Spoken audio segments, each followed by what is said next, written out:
Right, నమస్తే, welcome to our channel. నేను మీ వెంకటేష్. ఈరోజు మనతో పాటు తెలంగాణ రాజ్యాధికార పార్టీ సిరిసిల్ల జిల్లా అధ్యక్షుడు దండు వినోద్ కుమార్ ఉన్నాడు. ఒకసారి మాట్లాడే ప్రయత్నం చేద్దాం. అసలు వినోద్ ఇక్కడికి రాకముందు, అంటే తెలంగాణ రాజ్యాధికార పార్టీ రాకముందు ఏ విధంగా పనిచేసిండు, అసలు ఈ తెలంగాణ రాజ్యాధికార పార్టీకి రావడానికి తీన్మార్ మల్లన్న గారి తెలంగాణ రాజ్యాధికార పార్టీని ఎంచుకోవడానికి కారణాలు ఏంటి అనేది ఒకసారి తెలుసుకునే ప్రయత్నం చేద్దాం. వినోద్, నమస్తే. నమస్తే అన్న. ఏంది ఏంటంటే నేను ఒకటి చెప్పదలుచుకున్నాను. జీవితంలో మొట్టమొదటిసారిగా మీరు ఇంటర్వ్యూ చేస్తున్నందుకు ధన్యవాదాలు తెలియజేస్తున్నా. అంటే జీవితంలో ఎంత పైకి ఎదిగినా కానీ ఫస్ట్ ఇంటర్వ్యూ చేసింది అయితే గుర్తుపెట్టుకుంటాం. ఫస్ట్ ఒక అవకాశం ఇచ్చింది కానీ, లేకపోతే ఫస్ట్ మనం ఏదైనా సాధించింది ఏదైనా, నా లైఫ్ లో ఫస్ట్ ఇంటర్వ్యూ మీరే చేస్తున్నారు. ఓకే, జీవితాంతం గుర్తుపెట్టుకుంటే దాంతోపాటు ధన్యవాదాలు, మనస్ఫూర్తిగా ధన్యవాదాలు. ఓకే, థ్యాంక్ యూ అన్న. అయితే మన తెలంగాణ రాజ్యాధికార పార్టీ ఏర్పడిన తర్వాత కూడా ఈ స్టూడియోలో ఫస్ట్ ఇంటర్వ్యూ ఇది నీదే, డిస్ట్రిక్ట్ ప్రెసిడెంట్గా ఫస్ట్ ఇంటర్వ్యూ మీదే. రైట్, ఓకే, మాట్లాడుకుందాం.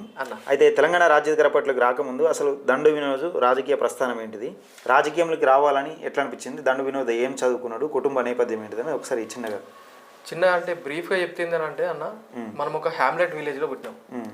ఈ రోజు వరకు హ్యామ్లెట్ సిరిసిల్ల జిల్లాలోని కోనరావుపేట మండలంలో ఎగ్లాస్పూర్ అనే ఒక విలేజ్ ఉంది. మా విలేజ్ ఏంటి అని అంటే హ్యామ్లెట్. ఈ రోజు కూడా రెవెన్యూ విలేజ్ కాదు. ఒక 750, అంటే ప్రస్తుతం 750 జనాభా ఉంది.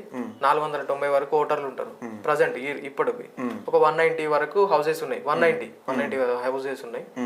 ఆ చిన్న విలేజ్ లో పుట్టి, అంటే మనం ఏంటంటే 9th వరకు గవర్నమెంట్ స్కూల్లో చదువుకున్నాం. గవర్నమెంట్ స్కూలే మొత్తం 9th వరకు. అంటే 7th వరకు మా విలేజ్ లో ఉంది. తర్వాత 9th వరకు అంటే మీ స్కూల్ అక్కడ ఎగ్లాస్పూర్ ఉందా? ఎగ్లాస్పూర్ లో 7th వరకు ఉంది. ప్రాథమిక ఉన్నత పాఠశాల అని ఉంటది కదా అప్పుడు, అప్పర్ ప్రైమరీ స్కూల్. 7th వరకు గవర్నమెంట్. తర్వాత 8th 9th వచ్చేసి అక్కడ మన కోనరావుపేటలో చేసినాం. అంటే హై స్కూల్ లేదు మనకు, అంటే అంత చిన్న విలేజ్ కాబట్టి హై స్కూల్ ఇవ్వలేదు అప్పుడు. హై స్కూల్ కి అక్కడ 8th 9th వెళ్ళాం. వెళ్ళిన తర్వాత ఇంకా మా డాడీ ఏంటంటే దుబాయ్ లో ఉంటుండే అప్పటికే. 1990 నుంచి 2008 వరకు అక్కడనే ఉన్నాడు డాడీ. డాడీ వచ్చినప్పుడు ఏం చెప్తున్నారంటే, అసలు ఆయన చూసిన జీవితం, అంటే ఎవరైనా కూడా వాళ్ళు చుట్టుపక్కల మనుషులు చూసి ఇన్ఫ్లుయెన్స్ అవుతారు. ఆయన కూడా ఎట్లా ఇన్ఫ్లుయెన్స్ అయ్యింది అని చెప్తే, అంటే దుబాయ్లో పనిచేసే క్రమంలో, దుబాయ్లో నార్మల్ ఒక లేబర్ లాగా స్టార్ట్ చేసిన ఆయన లైఫ్. మెల్ల ఒక సూపర్వైజర్ స్థాయికి వచ్చిండు. అక్కడికి సూపర్వైజర్ స్థాయికి వచ్చినప్పుడు ఆయనకి ఏంటంటే ఇంజనీర్ అనేటోడు కొంచెం గొప్పగా కనిపించాడు. అట్లా కనిపించి నన్ను ఊరికే వచ్చినప్పుడు, అంటే ఎవ్రీ 2 years 1 year 1.5 year అట్లా వస్తారు కదా హాలిడేస్ కి, వచ్చి వెళ్ళినప్పుడు చుట్టూ మీద వచ్చి వెళ్ళినప్పుడల్లా మనల్ని ఒకటే మాట చెప్తుండే ఆయన, ఏంటంటే ఇంజనీర్లు దుబాయ్లో ఇంజనీర్లు అంటే బాగా పెద్దగా ఉంటారు, వాళ్ళ లైఫ్ వేరే ఉంటది, వాళ్ళకు వెహికల్ అలాట్ చేస్తారు, వాళ్ళకు రూమ్ అంటే రూమ్ ఇస్తారు, అక్కడ ఫ్యామిలీ వీసా తీసుకెళ్లొచ్చు. ఆయన చూసిన లైఫ్ అదే కాబట్టి ఆయన అదే చెప్పెళ్ళిండు అన్నట్టు. అది చెప్పేది అది నాకు ఎంత ఇంపాక్ట్ పడ్డది అంటే, ఆయన చెప్పిన మాటలు. వచ్చేది 2 years ఒకసారి ఫ్యూచర్ ఎప్పుడున్నా అని మీరు దుబాయ్ వెళ్ళిపోవడం అంటే చిన్నప్పటి నుంచి అదే. నాకు బుద్ధి తెలిసినప్పటి నుంచి, నాకు 6th class తర్వాత ఒకసారి వచ్చిండు, అప్పటి నుంచి గుర్తుంది నాకు. వచ్చిన ప్రతిసారి ఇదే చెప్తుండే, ఇంజనీర్లు అనేటోళ్ళు ఇట్లా వేరే పెద్ద బతుకుతారు, మనమంతా ఇవంతా వేస్ట్ బతుకులు, ఇక్కడ ఉన్నా కానీ అంటే మనం వ్యవసాయం చేస్తే మనకు వచ్చి నిండేది ఏం లేదు. అప్పుడున్న పరిస్థితులు మా వేరు, ఎందుకంటే అప్పుడు మనకు పొలం తక్కువ ఉంటుండే, అప్పుడు ఉన్న దాంట్లో పత్తి వేస్తుండే, అప్పుడు పొలం వాటర్ కూడా అంత అవైలబుల్ లేకుండా ఉండే. ఇక ఆ పరిస్థితులు వేరు. మీకు తెలిసిందే 2005-06 ఆ టైంలో ఎట్లుంటా అన్న, అది వేరే ఉండే. ఆ టైంలో వచ్చి చెప్పిండు, ఇక నేను బాగా ఇన్ఫ్లుయెన్స్ అయినా, సివిల్ ఇంజనీరింగే చేయాలి. నన్ను 10th class లో ఫ్రెండ్స్ అడిగినా, లేకపోతే ఇంటర్మీడియట్లో అడిగినా ఏం చదువుతావు అంటే, దుబాయ్లో సివిల్ ఇంజనీర్ చేస్తా. ఇది దాదాపు ప్రతి ఒక్కరికి తెలుసు. నాతో 10th class చదివిన వాళ్ళకి కానీ చిన్నప్పటి ఫిక్స్ మెంటల్ గా ఫిక్స్ అయినా నేను దుబాయ్లో సివిల్ ఇంజనీర్ అని చెప్పి. ఒక కాలేజ్లో చేసిన, బాజ్పల్లిలో ఒక కాలేజ్ ఉండే ఇంజనీరింగ్ కాలేజ్లో, దానిలో ఇంజనీరింగ్ చేసేసిన. చేసిన తర్వాత ఏం చేసినానంటే, మిషన్ కాకతీయ చేసిరు కదా చెరువుల పునరుద్ధరణ, ఎర్రవెల్లి గ్రామంలో నేను పనిచేసిన. ఎర్రవెల్లి చెరువుకు సంబంధించిన పునరుద్ధరణ ఏదైతుందో దానికి ఒక కాంట్రాక్టర్ ఉండే, ఆయన దగ్గర ఉండే నేను పనిచేసిన. దానికి ఎక్కడ దాకా చదువుకున్నావు? నేను బీటెక్ సివిల్ ఇంజనీర్ అంతే. ఆ బీటెక్ ఒకటే కంప్లీట్ చేసిన. అది కంప్లీట్ అయిపోయిన తర్వాత అక్కడనే వర్క్ చేసిన. అక్కడ ఎర్రవెల్లి గ్రామంలో నేను ప్రత్యక్షంగా పనిచేసిన. ఇప్పుడు కూడా నా ఫొటోస్ కూడా ఉన్నాయి కొన్ని, ఒకవేళ ఉంటే పంపిస్తాను మీకు. ఎర్రవెల్లి గ్రామంలో పనిచేసిన, ఒక 3 months పనిచేసిన. తెలంగాణ వచ్చిన తర్వాత 2015 లో అయిపోయింది అన్న. అది బీటెక్ అనేది 2015 లో అయిపోయింది. 2015 లో బీటెక్ అయిపోయిన తర్వాత అక్కడనే ఒక 2-3 months వర్క్ చేసిన. అక్కడ వర్క్ చేసిన మిషన్ కాకతీయ అప్పుడే కొత్త పెట్టిండు కదా, 2015 లో పెట్టిండు. 2015 May 9th 10th నా ఎగ్జామ్స్ అయిపోయినాయి బీటెక్. ఒక 1 day గ్యాప్ తీసుకొని తర్వాత జాయిన్ అయిపోయినది అలా. ఒక 3-4 months ఆయనతో ఎట్లా అసలు అందులో జాయిన్ అయ్యానికి రీజన్ ఏంటంటే, ఆయన HMWS లో పెద్ద కాంట్రాక్టర్. HMWS లో కాంట్రాక్టర్ అయితే కాంట్రాక్ట్ బేసిస్ లో నన్ను తీసుకున్నాడు ఆయన. నా ఫ్రెండ్కి సంబంధించిన నా ఫ్రెండ్ వాళ్ళ డాడీ ఏం చేస్తాడంటే, HMWS లో వాళ్ళకి ట్యాంకర్లు అవి ఉంటుండే, ఆ ట్యాంకర్లు పెడుతుండే వాళ్ళు. ఆ ట్యాంకర్లు ఏవైతుంటే వాళ్ళ డాడీకి అట్లా పరిచయం ఉండే ఆయన అక్కడ. ఆయన HMWS లో కాంట్రాక్టర్ కాబట్టి, హైదరాబాద్ మెట్రో వాటర్ సప్లై ఉంది కదా, మెట్రోపాలిటన్ వాటర్ సప్లై, ఆ వాటర్ సప్లైలో వీళ్ళ ట్యాంకర్స్ ఉంటుండే, ఆయన కాంట్రాక్టర్. వీళ్ళిద్దరికి పరిచయం ఉండే. నా దోస్తు గాని పరిచయం ద్వారా నేను అట్లా జాయిన్ అయినా. ఓకే. అట్లా జాయిన్ అయ్యి ఒక 6 months అంటే 3-4 months చేసిన. సో డబ్బులు వచ్చేటి తక్కువనే ఉంటుండే. ఇక సంపాదించుకోవాలంటే బయట మీకు తెలియదు ఏముంది, ఎట్లయినా సంపాదించుకోవచ్చు. కానీ సాటిస్ఫై కాలే, మంచి అనిపించాలి. ఇక నాన్నకు ఫోన్ చేసి చెప్పిన, నాన్న ఇది పరిస్థితి, నాకు ఇక్కడ ఉండబుద్ధి అవుతుంది అంటే నీ ఇష్టం ఉన్నది చేయమని చెప్పాడు. ఇక డాడీ వాళ్ళకి తెలిసిన అంటే మా విలేజ్ వాళ్ళే ఉంటుండే, వాళ్ళకి ఫోన్ చేసి ఒక విజిట్ వీసా పంపించమని చెప్పిండు. విజిట్ వీసా పంపించమని చెప్తే టూరిస్ట్ లాగా వెళ్ళిపోయినా. ఫస్ట్ 1 month వెళ్ళిన తర్వాత వాళ్ళు వచ్చేకంటే ముందు కూడా మస్తు చెప్పారు మనకి. ఏంటంటే నేను వెళ్ళే కంటే ముందు అక్కడ ఉన్న వాళ్ళు కాల్ చేసి వాళ్ళు ఎవరికైతే డాడీ కొంచెం టూరిస్ట్ వీసా పంపండి అని చెప్పి ఎవరైతే రిక్వెస్ట్ చేసిండో వాళ్ళు చెప్పింది కూడా ఏంటంటే, అరే నువ్వు ఇక్కడికి వచ్చినా ఏం చేయలేవు, ఇప్పుడున్న పరిస్థితుల్లో జాబ్లు వస్తలేవు ఎవరికి. మళ్ళీ అది డిసెంబర్ టైం ఇయర్ ఎండింగ్ లో ఎవరు తీసుకోరు. మళ్ళీ కొత్త ఫైనాన్షియల్ ఇయర్ ఎప్పుడైతే స్టార్ట్ అవుతుందో అప్పుడే జాబ్స్ అన్ని కొత్త పడతాయి ఎప్పుడైనా కూడా. అంటే ట్యాక్స్ బేసిస్ జస్ట్ చూడడానికి మాత్రమే రమ్మని. చూడడానికి కాదు, ఆయన ఏమన్నా డాడీ ఏమన్నా అంటే నేను జాబ్ ఎత్తుకుంటాను వెళ్ళడం జాబ్ కోసం వెళ్ళినా. ఎందుకు వెళ్ళడం జాబ్ కోసం అంటే తెలుసు కదా, డాడీ దాదాపు 2008 వరకు ఉన్నాడు అక్కడనే, అంటే 18 years ఉన్నాడు. దుబాయ్ వెళ్ళడం, టూరిస్ట్ వీసాల మీద వెళ్తారు, జాబ్లు ఎత్తుకుంటారు, జాబ్లు దొరకంగానే అక్కడక్కడనే కంపెనీ వీసాలు వేసుకోవడం, ఇట్లా అన్ని కామన్ అయిపోయింది అక్కడ. అయితే అదే క్రమంలో నేనేం చేసిన అంటే December 7th రోజు వెళ్ళినా, 2015 December 7th వెళ్ళినా ఒక వీసా రాగానే. అయితే మనోళ్ళు అక్కడ ఈ బోలు దోముడు అవి ఉంటాయి కదా మనోళ్ళు, ఆ పనులు చేసే దగ్గర వాళ్ళతోనే ఉంటుండే. అంటే నాకు ఎవరైతే వీసా పంపించారో వాళ్ళతోనే ఉన్నా. ఒక అంటే కొన్ని ప్రయత్నాలు చేసిన సెక్యూరిటీకి సంబంధించిన, లాస్ట్ కు అంటే సివిల్ ఇంజనీర్ చేయాలని ఉండే ఒకటి, కానీ ఒక దొరకలే పరిస్థితి. అంటే ఫస్ట్ 1 month లో ఏం దొరకలే. సెకండ్ మంత్ లో ఒక ఆయన ఇంటర్వ్యూకి పిలిచిండు కానీ నాకు ఎక్స్పీరియన్స్ లేదని చెప్పి పంపించేసిండు. సరే అనుభవం అంటే ఎన్ని రోజులు ఉన్నావు అక్కడ దుబాయ్లో? అది ఫస్ట్ 1 month వీసాలు వెళ్ళిన. 1 month వీసాలు వెళ్ళిన. 1 month వీసాలు వెళ్ళిన తర్వాత 1 month వీసాలో నన్ను ఒక సెక్యూరిటీకి సర్వీసెస్ ఉంటాయి కదా, ఆ కంపెనీ ఒక ఆయన ఇంటర్వ్యూకి పిలిచిండు. కాకపోతే ఎక్స్పీరియన్స్ లేదని ఆయన పక్కకి పెట్టేసిండు. చెప్తాను ఆయన చెప్పలేడు. అక్కడే 1 month టైం అయిపోయింది. అక్కడ నుంచి అక్కడనే వేరే దేశం పోయినా మళ్ళీ అవుట్ కోసం. అంటే మనం పాస్పోర్ట్ లో అవుట్ వాడాలి, అంటే ఎగ్జిట్ అయిపోయినాం అని చెప్పి యుఏ ఎగ్జిట్ వాడాలి. ఆ ఎగ్జిట్ కోసం అని చెప్పి అక్కడనే ఒక చిన్న ఐలాండ్స్ ఉంటాయి పక్కకు, అవుట్ పెడతారు అన్నట్టు. వాళ్ళ త్రూ వెళ్ళి, అంటే ట్రావెల్స్ వాళ్ళే అరేంజ్ చేస్తారు అవన్నీ, వాళ్ళ త్రూ వెళ్ళిన.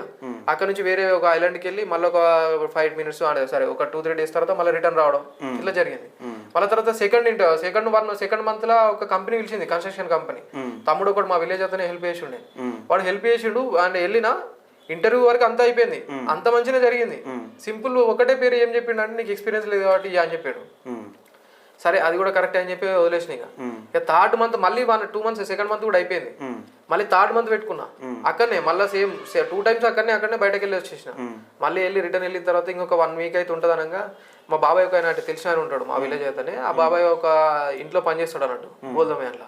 ఆయన ఏంటంటే ఒక కంపెనీ, శోభ అనే కంపెనీ ఉంది, శోభ ఇంజనీరింగ్ అండ్ కాంట్రాక్టింగ్ ఎల్ఎల్సీ అని దుబాయ్లో ఉంది. ఇక్కడ శోభ లిమిటెడ్ అని ఉంది, సేమ్ ఓనర్ దానికి అక్కడ ఇక్కడ. అతనికి దానిలో కంపెనీలో పనిచేసే ఆయన ఉంటాడు అన్నట్టు, అంటే ప్రాజెక్ట్ డైరెక్టర్. ఆయన MEP వర్క్ అవుతాడు. MEP అంటే మెకానికల్, ఎలక్ట్రికల్, ప్లంబింగ్ ఉంటుంది చూడు, అది చేస్తాడు. దానిలో సివిల్లో వేకెన్సీ ఉందని చెప్పి నన్ను పిలిచిన తర్వాత ఫస్ట్ రౌండ్ ఇంటర్వ్యూ అయిపోయింది, సెకండ్ రౌండ్ అయిపోయింది. సెకండ్ రౌండ్ ఇంటర్వ్యూలో నాకు ఒక ఆయన చేసిండు, అంటే ఈయన రిఫరెన్స్ తో వినా అని చెప్పి రాసిరు అన్నట్టు. సెకండ్ రౌండ్ ఇంటర్వ్యూ అయినతో దాదాపు ఒక 1/2 hour దాదాపు అన్ని అడిగిండు క్వశ్చన్లు, అన్ని చెప్పిన ఆన్సర్స్. ఎందుకంటే మనం సబ్జెక్ట్ చదువుకొని ఉండే, నేను ఒక్కటి కూడా సప్లీ రాయలే, నేను ఏం రాయలే సప్లీ ఈ రోజు వరకు. సప్లీ రాయకుండా వచ్చిన అంటే ఆయన నన్ను అడిగిన అన్ని చెప్పిన. వాళ్ళు ఎట్లాగో ఎక్స్పీరియన్స్ లేదన్నప్పుడు సబ్జెక్ట్ అడుగుతారు, అదే సబ్జెక్ట్ మొత్తం చెప్పిన నేను. చెప్పిన తర్వాత సబ్జెక్ట్ చెప్పిన తర్వాత ఆయనకు చెప్పిన, ఇక నా బాధ కూడా చెప్పేసిన అక్కడ. ఏం చెప్పినానంటే 1 week అయితే నా థర్డ్ మంత్ కూడా అయిపోతుంది. అంటే సెకండ్ రౌండ్ వరకే ప్రాజెక్ట్ మేనేజర్ చేస్తాడు, ఫస్ట్ రౌండ్ అనేది HR డిపార్ట్మెంట్ చేస్తాడు, సెకండ్ రౌండ్ ప్రాజెక్ట్ మేనేజర్స్ చేస్తారు, third round telephonic interview, fourth round MD తో ఉంటుంది. నాకు సెకండ్ రౌండ్ తర్వాత 1 week టైం ఉంది, నాకు ఎగ్జిట్ కావాలి. ఇక ఆయన పర్సనల్గా రిక్వెస్ట్ పెట్టినా, సార్ నా పరిస్థితికి ఇది, నీకు ఇట్లా వచ్చిన, నాకు ఏమైనా మీరు ఏమైనా హెల్ప్ చేయగలుగుతారంటే. ఆయన బ్యాక్గ్రౌండ్ ఇప్పుడు మీరు ఎట్లయితే అడిగిరో ఆయన మన బ్యాక్గ్రౌండ్ అంతా అడిగిండు, ఇది అని చూసిండు, నా సర్టిఫికేట్స్ అన్ని వెరిఫై చేసిండు. నువ్వు ఒక్క సబ్జెక్ట్ కూడా నువ్వు అంటే ఒక్కటి కూడా సబ్జెక్ట్ రాయకుండా అని సర్టిఫికేట్ వాల్యూ అక్కడ తెలిసిందన్న. అందరు ఏమనుకుంటారంటే మార్కులు మంచిగా వస్తే ఏముంటది, మార్కులలో ఏముంది అంటారు, కానీ తప్పు అది. నేను ఆ రోజు చూసిన ప్రత్యక్షంగా, నా సర్టిఫికేట్లలో చూసిన మార్కులు, నేను ఒక సప్లిమెంటరీ రాయలేదు అది చూసే నాకు ఆ రోజు అక్కడ ఆయన అవకాశం ఇచ్చిండు. ఒక అవకాశం ఆయన పర్సనల్గా తీసుకొని దాన్ని MD గారితో ఒక ఇంటర్వ్యూ అరేంజ్ చేసి, ఇంటర్వ్యూ అంటే యాక్చువల్గా అయితే నాతో ఎవరైతే సెకండ్ రౌండ్ ఇంటర్వ్యూ చేసారో వాళ్ళందరికీ 15 days 1 month పట్టింది. కానీ నాకు 1 week లోపలనే, అంటే నేను అక్కడ నుంచి ఎగ్జిట్ అయ్యే లోపలే ఇంటర్వ్యూలన్నీ అరేంజ్ చేసి అక్కడ అన్ని ఇంటర్వ్యూలన్నీ కంప్లీట్ చేసుకున్న తర్వాత అక్కడ నుంచి బయటకు వచ్చిన తర్వాత అంటే March 5th అట్లా వచ్చిన, 2016 March 5th. అంటే December 7th 2015 పోయినా. జాబ్ వచ్చింది అక్కడ రాలేదు, కన్ఫర్మ్ అయింది. కన్ఫర్మ్ అయిన తర్వాత కన్ఫర్మ్ అయితే ట్రైనీ లాగిస్తా అన్నారు. ట్రైనీ లాగిస్తా అంటే సరే ట్రైనీ అయితే ట్రైనీ, నాకు ఎందుకు సివిల్ ఇంజనీర్ చేయాలి, అసలు ఏదో ఒకటి చేయాలి. డాడీకి అప్పుడున్న పరిస్థితులు ఎట్లా అంటే 1 month 2 months అక్కడ ఖర్చులు ఎక్కువ ఉంటాయి. ఇక మధ్య డాడీ ఫోన్ చేయడము, ఇక తినడం, అసలు తినకుండా ఉండడం, ఫుట్పాత్లో మీద పడుకోవడం, ఇవన్నీ చేసినాం. ఇక 3 months ఇవన్నీ జరిగినాయి. ఇక ఘోరమైన పరిస్థితులు జరిగినాయి. లాస్ట్కి ఒకటి మెంటల్గా ఏం ఫిక్స్ అయి ఉండే, మా నాన్న నన్ను ఇక్కడ నుంచి పంపించినప్పుడు, విలేజ్ నుంచి పంపించినప్పుడు ఎవడు కూడా గ్రాడ్యుయేషన్ చేయడానికి బయటకు రాలి ఈ రోజు వరకు. ఆ రోజు వరకు 2015 అంటే ఈ రోజు కూడా స్టిల్ కొంతవరకు అట్లే ఉంది మా విలేజ్. నేను కాదన్నా, దాన్ని ఒప్పుకోవాల్సిందే. ఆ 2015లో ఆ టైంలో నేను సివిల్ ఇంజనీరింగ్ చేయడానికి బయటకు వచ్చినప్పుడు నాతో ఒక్కోడే, మా క్లాస్మేట్ ఒక్కడు ఏరోనాటికల్ ఇంజనీరింగ్ చేసిండు. వాడు ఇప్పటికీ ఇంటి దగ్గర లేబర్ పనులు అవి చేసుకుంటారు. సరే వాని గురించి ఎందుకు మనకు. కానీ నేను అక్కడ నుంచి బయటకు వచ్చినప్పుడు అంటే 2015లో ఆ టైంలో ఇంజనీరింగ్ చేసే టైంలో ఒక్క పర్సన్ కూడా లేడు మా ఊళ్ళో నుంచి బయటకు వచ్చి చదివిన వ్యక్తి లేడు. అట్లాంటి టైంలో ఆ కాలంలో ఇంజనీరింగ్ చేసిన ఇప్పటికి కూడా ఇంజనీరింగ్ చాలా తక్కువ ఉన్నారు మా విలేజ్ నుంచి. సరే అది అయిపోయిన తర్వాత నాకు ఒకటే ఆలోచన ఉంది. ఇక దుబాయ్లో డాడీకి ఫోన్ చేసి ఒకరోజు ఇక బాగా ఇక తిట్టిండు, అవన్నీ జరుగుతాయి కదా. ఒకరోజు ఘోరంగా ఏడ్చిన మమ్మీకి చెప్పిన, ఇక ఆఖరికి డ్రైనేజీలో మోర్లు అన్నది ఇస్తా, బాత్రూమ్లో అన్నది అడుగుతా. కానీ ఇంజనీర్ అనేది ఒకటి ఏదైతే సర్టిఫికేట్ మనకు వస్తుంది ఆఫర్ లెటర్ ఇంజనీర్ అని వచ్చిన తర్వాత ఇక్కడికి వస్తా అని చెప్పినా ఇంకా రానని చెప్పిన. మొత్తానికి అవసరమైతే మన వాళ్ళందరూ ఏంటంటే అక్కడ లాంగ్ టర్మ్ వీసా కొట్టుకుంటారు కదా, 2 years 3 years కొట్టుకొని బయట పనులు చేసుకుంటారు. ఇక ఆఖరికి అదనే చేస్తా. కానీ ఆఫర్ లెటర్ పైన Vinod civil engineer train engineer at least train engineer అని వస్తేనే వస్తా అని చెప్పిన. వచ్చినాకనే ఇంటికి వస్తా అని చెప్పిన. ఇక ఆ పరిస్థితులు అక్కడ అట్లా ఉండే. ఇక అవన్నీ దాటుకొని ఇక దేవుని వల్ల అయిపోయింది. ఇక 1 week లోపల పాపం ఆయన అన్నీ అరేంజ్ చేసిండు. ఎన్ని సంవత్సరాలు చేసినా అక్కడ ఉద్యోగం? 2016 June 15th వెళ్ళిన. అంటే 3 months గ్యాప్ వచ్చింది మళ్ళీ నాకు విజా రానికి కంపెనీ నుంచి. కంపెనీ అయిపోయింది, అయితే కంపెనీది లైసెన్స్ రెన్యువల్ ఉండే అక్కడ. వాళ్ళకి లేట్ అయిన తర్వాత లైసెన్స్ రెన్యువల్ అయిపోయిన తర్వాతనే, అంటే లేబర్ లిమిట్ ఉంటుంది కదా, ఫస్ట్ ఏం చేస్తారంటే 15 members 20 members ఇట్లా ఇస్తారు. నువ్వు చేసే ప్రాజెక్టులను బట్టి, నువ్వు చేసే వర్క్స్ బట్టి నీ లిమిట్ పెంచుతా ఉంటారు అన్నట్టు. అంటే ప్రాజెక్టు అమౌంట్ లిమిట్ పెరుగుతుంది, దాంతోపాటు నువ్వు ఎంతమంది వర్కర్స్ ను హైర్ చేసుకోవచ్చు అనేది కూడా పెరుగుతూ ఉంటుంది ఎవ్రీ ఇయర్. అంటే ఎవ్రీ ఇయర్ 2 years ఒకసారి నీ వర్క్స్ అన్ని చూపిస్తా ఉంటే, నీ పర్ఫార్మెన్స్ చూపిస్తా ఉంటే గవర్నమెంట్ పెంచుతుంది. ఆ క్రమంలో ఏమైందంటే వాళ్ళ లైసెన్స్ అప్పుడే రెన్యువల్కి వచ్చింది. నాకు 3 months గ్యాప్ ఉండే. అప్పుడు ఇక్కడ విమలాలు ఉన్నా, మొత్తం 3 months విమలాలు ఇంటికి వెళ్ళాలి. అసలు యాక్చువల్గా విలేజ్ లో మాది ఎగ్లస్పూర్ చిన్న విలేజ్ చెప్పినా కదా, అక్కడికి వెళ్ళలే. ఇక్కడ నుండి అన్ని నడిపించిన. ఇక 3 months June 15th రోజు వెళ్ళిపోయాను ఇక్కడ నుంచి. కరెక్ట్ June 15th 2016 రోజు వెళ్ళిన. అక్కడికి వెళ్ళిన తర్వాత ఏమొచ్చిందంటే, ఇక కొంచెం టైం దొరుకుంది నాకు. టైం ఏమంటే ఇంజనీర్లకు పెద్ద పని ఉండకపోతుండే. నాకు ఏంటంటే ట్రైనింగ్ ఇంజనీర్ మళ్ళీ దానిలో మళ్ళీ ఒక 3 months 4 months వర్క్ చేసిన తర్వాత నాకు ఏం చేశారు అంటే నైట్ డ్యూటీ చేసారు. ఇక యాక్చువల్ ఇంజనీర్ వర్కే నాతో చేపించారు. జులేకా హాస్పిటల్ అని అల్నదాలో నేనే కట్టినది. తర్వాత ఇప్పుడు కెంపెన్స్ కి హోటల్ అని ఉంటుంది బిజినెస్ మీద, 33 floors ఉంటుంది. దానికి ఇంజనీర్ గా వర్క్ చేసిన నేను. అది చేసినప్పుడు మనకి ఏంటంటే నైట్ డ్యూటీ అంటే ఎక్కువ వర్క్ ఉండదు. అంటే డేలో అందరూ ఇట్లా అంటే మేనేజర్లు ఉంటారు, ప్రాజెక్ట్ మేనేజర్లు ఉంటారు, ఎక్కువ వర్క్ వాళ్ళే ఫినిష్ చేయడానికి ప్రయత్నం చేస్తారు. నైట్ నువ్వు ఒక్కనే ఉంటా కానీ నాకు ఇంత సూపర్వైజర్ వాళ్ళంతా ఎక్స్పీరియన్స్ ఉంటారు కాబట్టి మేనేజ్ చేసుకుంటారు. మనం ఏంటంటే అన్ని మేనేజ్ చేయడమే థింగ్స్. ఇంజనీర్ అంటే మేనేజ్ చేయడం, ఆడ ఏం మనం పెద్ద మోయాల్సింది ఏముండదు. ఆ మేనేజ్ చేసే క్రమంలో నాకు టైం దొరుకుతాను. టైం దొరికినప్పుడు చూస్తా ఉంటే ఇంజనీర్ అనేది ఏముంది, ఇప్పుడు పొద్దున్న వస్తున్నా పొద్దున 7 గంటల డ్యూటీకి పోతున్నా, మళ్ళీ సాయంత్రం వెళ్ళేసరికి 7 8 అవుతుంది. అప్పటికే మొత్తం ఎగ్జాస్ట్ అయిపోయి ఉంటాం. ఏం చేయాలన్నా ఓపిక ఉండదు, వంట చేసుకోవాలన్నా ఓపిక ఉండదు, ఇబ్బంది ఉండదు, ఇవన్నీ ఉంటాయి అని చెప్పి ఆలోచించి ఏం చేసినానంటే, ఇది కాదు ఇక జీవితం అని చెప్పి ఆలోచించి ఏం చేయాలి, ఇక ఏదో ఒకటి పెద్ద చేయాలి. ఆ ఆలోచనలో ఏం చేసినానంటే డైరెక్ట్ గా సివిల్ సర్వీసెస్ ప్రిపేర్ అయ్యామని చెప్పి ఫిక్స్ అయినా. అప్పుడు ఇక జాబ్ రిజైన్ చేసి September 2018 September 7th ఢిల్లీ వెళ్ళిపోయినా. ఇప్పుడు అజయ్ అని ఒక ఉన్నాడు మా తమ్ముడు, ఆయన వాళ్ళ బాబాయ్ అక్కడ పనిచేస్తాడు. నేను అక్కడ రిజిగ్నేషన్ ఇచ్చేసిన తర్వాత 1 month నోటీస్ పీరియడ్ ఉండే. ఆ నోటీస్ పీరియడ్ ఆలోచించిన, ఇప్పుడు డైరెక్ట్ ఢిల్లీ వెళ్ళినా. నేను దుబాయ్ నుంచి డైరెక్ట్ ఢిల్లీ, ఇంటికి రాలే, డైరెక్ట్ ఢిల్లీ వెళ్ళే క్రమంలో అక్కడ ఎవరు తెలియదు అప్పటికి. కానీ రిజిగ్నేషన్ ఇచ్చేసిన నోటీస్ పీరియడ్ లో ఆలోచిస్తున్నా. ఎంత సాలరీ అప్పటికి? నాకు అప్పుడు వచ్చినప్పుడు నేను అంటే రిజిగ్నేషన్ చేసిన టైంలో 5400 dirhams ఉండే. అంటే అప్పటి 1,20,000 ఇక్కడి. అప్పుడు 2018లో నాకు ఆఫర్ చేసింది 8,000 dirhamలు. నేను రిజిగ్నేషన్ ఇచ్చిన తర్వాత నీకు 8,600 dirhamలు ఇస్తాం, నువ్వు ఇక్కడ నుండి అని చెప్పారు. 8,600 అంటే ఆ టైంలో 1,70,000 సాలరీ. ఆ టైంలో ఇక్కడే 1,70,000. ఇప్పుడు ఈ రోజు వరకు అంటే మొన్న నాకు మా సార్ ఇక్కడ మన గోవా ఎయిర్పోర్ట్ ఉంది కదా, మా సార్ అంటే అక్కడ ఎవరైతే ప్రాజెక్ట్ డైరెక్టర్ పనిచేసిండో వికే ప్రసాద్ అని ఉంటాడు, మన డిస్ట్రిక్ట్ నిజామాబాద్ అతను. ఆయనే ఇక్కడికి వచ్చిండు, CEO లాగా చేసిండు. GMR కంపెనీ కట్టింది అన్నట్టు గోవా ఎయిర్పోర్ట్, దానికి CEO చేసిన ఆయన. నాకు కరోనా టైంలో కూడా కాల్ చేసిండు 2022లో కాల్ చేసి, వినోద్ ఇక్కడ ఉంటే వచ్చి నేను చూస్తా అని అంటే, అప్పుడు 2 lakhs ఇస్తా అన్నాడు సార్. నేను రాను సార్ అని చెప్పిన. ఒక్కసారి వచ్చిన తర్వాత ఇంట్రెస్ట్ ఉండదు దాని మీద, చేసినా నాకు అంత అది ఉండదు. బట్టి రావడం మీద మీరు రమ్మన్నారు కదా అని వచ్చి ఆడ పర్ఫార్మెన్స్ కరెక్ట్ లేకపోతే మీకు పేరు ఖరాబ్ అయిపోతుంది, అవన్నీ రాను సార్ అని చెప్పిన. ఇంట్రెస్ట్ లేని పని. ఇప్పటికి కూడా సచిన్ సార్ అని నాకు అక్కడ హెల్ప్ చేసి ఉండే, ఆయన ఈ రోజు కూడా కాంటాక్ట్లో ఉన్నాడు. ఈ రోజు కూడా నేను ఇప్పుడు వెళ్ళాలనుకుంటే కదా 1 month లోపల వెళ్ళిపోతాను. 1 month లోపల వెళ్ళిపోతాను. నాకున్న ఎక్స్పీరియన్స్ కి నాకు ఇప్పుడు కన్స్ట్రక్షన్ మేనేజర్, ప్రాజెక్ట్ మేనేజర్ వస్తాయి. ఏం లేదు ఒక 5-6 లక్షల సార్లే వస్తుంది మంత్లీ. 5-6 లక్షలు కళ్ళు మూసుకొని వస్తాయి. ఢిల్లీ నుంచి బీసీ సంఘం వైపు ఎట్లా అడుగులు వేసినాం? అయితే ఢిల్లీలో ఉన్న క్రమంలో ఏమైందంటే మనోళ్ళు అక్కడ తెలుగు స్టూడెంట్స్ అసోసియేషన్ అని ఉంటుంది, వీళ్ళందరూ నాకు పరిచయాలు అయ్యారు. ఇక మనోడు ఢిల్లీ యూనివర్సిటీలో గ్రాడ్యుయేట్ చేశాను, నీకు అదే చెప్తున్నా. నోటీస్ పీరియడ్ ఉండే, నోటీస్ పీరియడ్ ఉన్నప్పుడు ఎట్లా అని ఆలోచిస్తుండే. అక్కడ దుబాయ్లో ఒక అతను చెప్పిండే, మా అన్న కొడుకు ఒక అతను ఇట్లా ఢిల్లీ యూనివర్సిటీలో చదువుతున్నా అని చెప్పి చెప్పిండు. అది నాకు ఆ నోటీస్ పీరియడ్ టైంలో గుర్తొచ్చింది. గుర్తొచ్చినాక మరి ఇట్లా ఢిల్లీ వెళ్ళాలనుకుంటున్నా, మామ అవుతాడు, ఢిల్లీ వెళ్ళాలనుకుంటున్నా, అక్కడ ఎవరు ఉన్నారన్నావు అంటే ఆయన కాంటాక్ట్ ఇచ్చిండు. మనోడు ఢిల్లీ యూనివర్సిటీలో చదువుతాడు, అజయ్ అని. ఆ ఢిల్లీ యూనివర్సిటీ చదివితే ఆయన దగ్గరికి వెళ్ళగానే ఏమైందంటే అక్కడ ఒకటి తెలుగు స్టూడెంట్స్ అసోసియేషన్ అని ఒకటి పెట్టుకున్నారు. స్టూడెంట్స్ అన్ని ఢిల్లీ యూనివర్సిటీకి అఫిలియేట్ అయి ఉన్న అన్ని కాలేజీలకు సంబంధించిన తెలుగు స్టూడెంట్స్ అందరికి ఒక అసోసియేషన్ ఉంది. ఆ అసోసియేషన్ లో నేను కూడా అంటే మనోడు వీళ్ళకి తెలిసిన ఫ్రెండ్ ఒక అతనే ప్రెసిడెంట్ అయ్యిండు. ఆ టైంలో నేను వెళ్ళే టైంకి ప్రెసిడెంట్ అయి ఉన్నాడు. ఇక అందరితో పరిచయాలు అంటే మనం పొలిటికల్ ఇన్వాల్వ్మెంట్ అక్కడ జరిగింది అన్నట్టు, ఇన్వాల్వ్ జరిగింది అక్కడ. ఇప్పుడు ఇక్కడ ఎవరైతే ఎమ్మెల్యేలు పెద్ద దార్కార్ లాగా 4-5 కార్లు అది ఇది సార్ అక్కడ వస్తే ఇప్పుడు దిగటోడు ఉండలేరు. అరే ఎవడ నచ్చి కనబడితే అన్న తెలుసా అని చెప్పి మాట్లాడితే మంచిగా ఉండని చూస్తారు.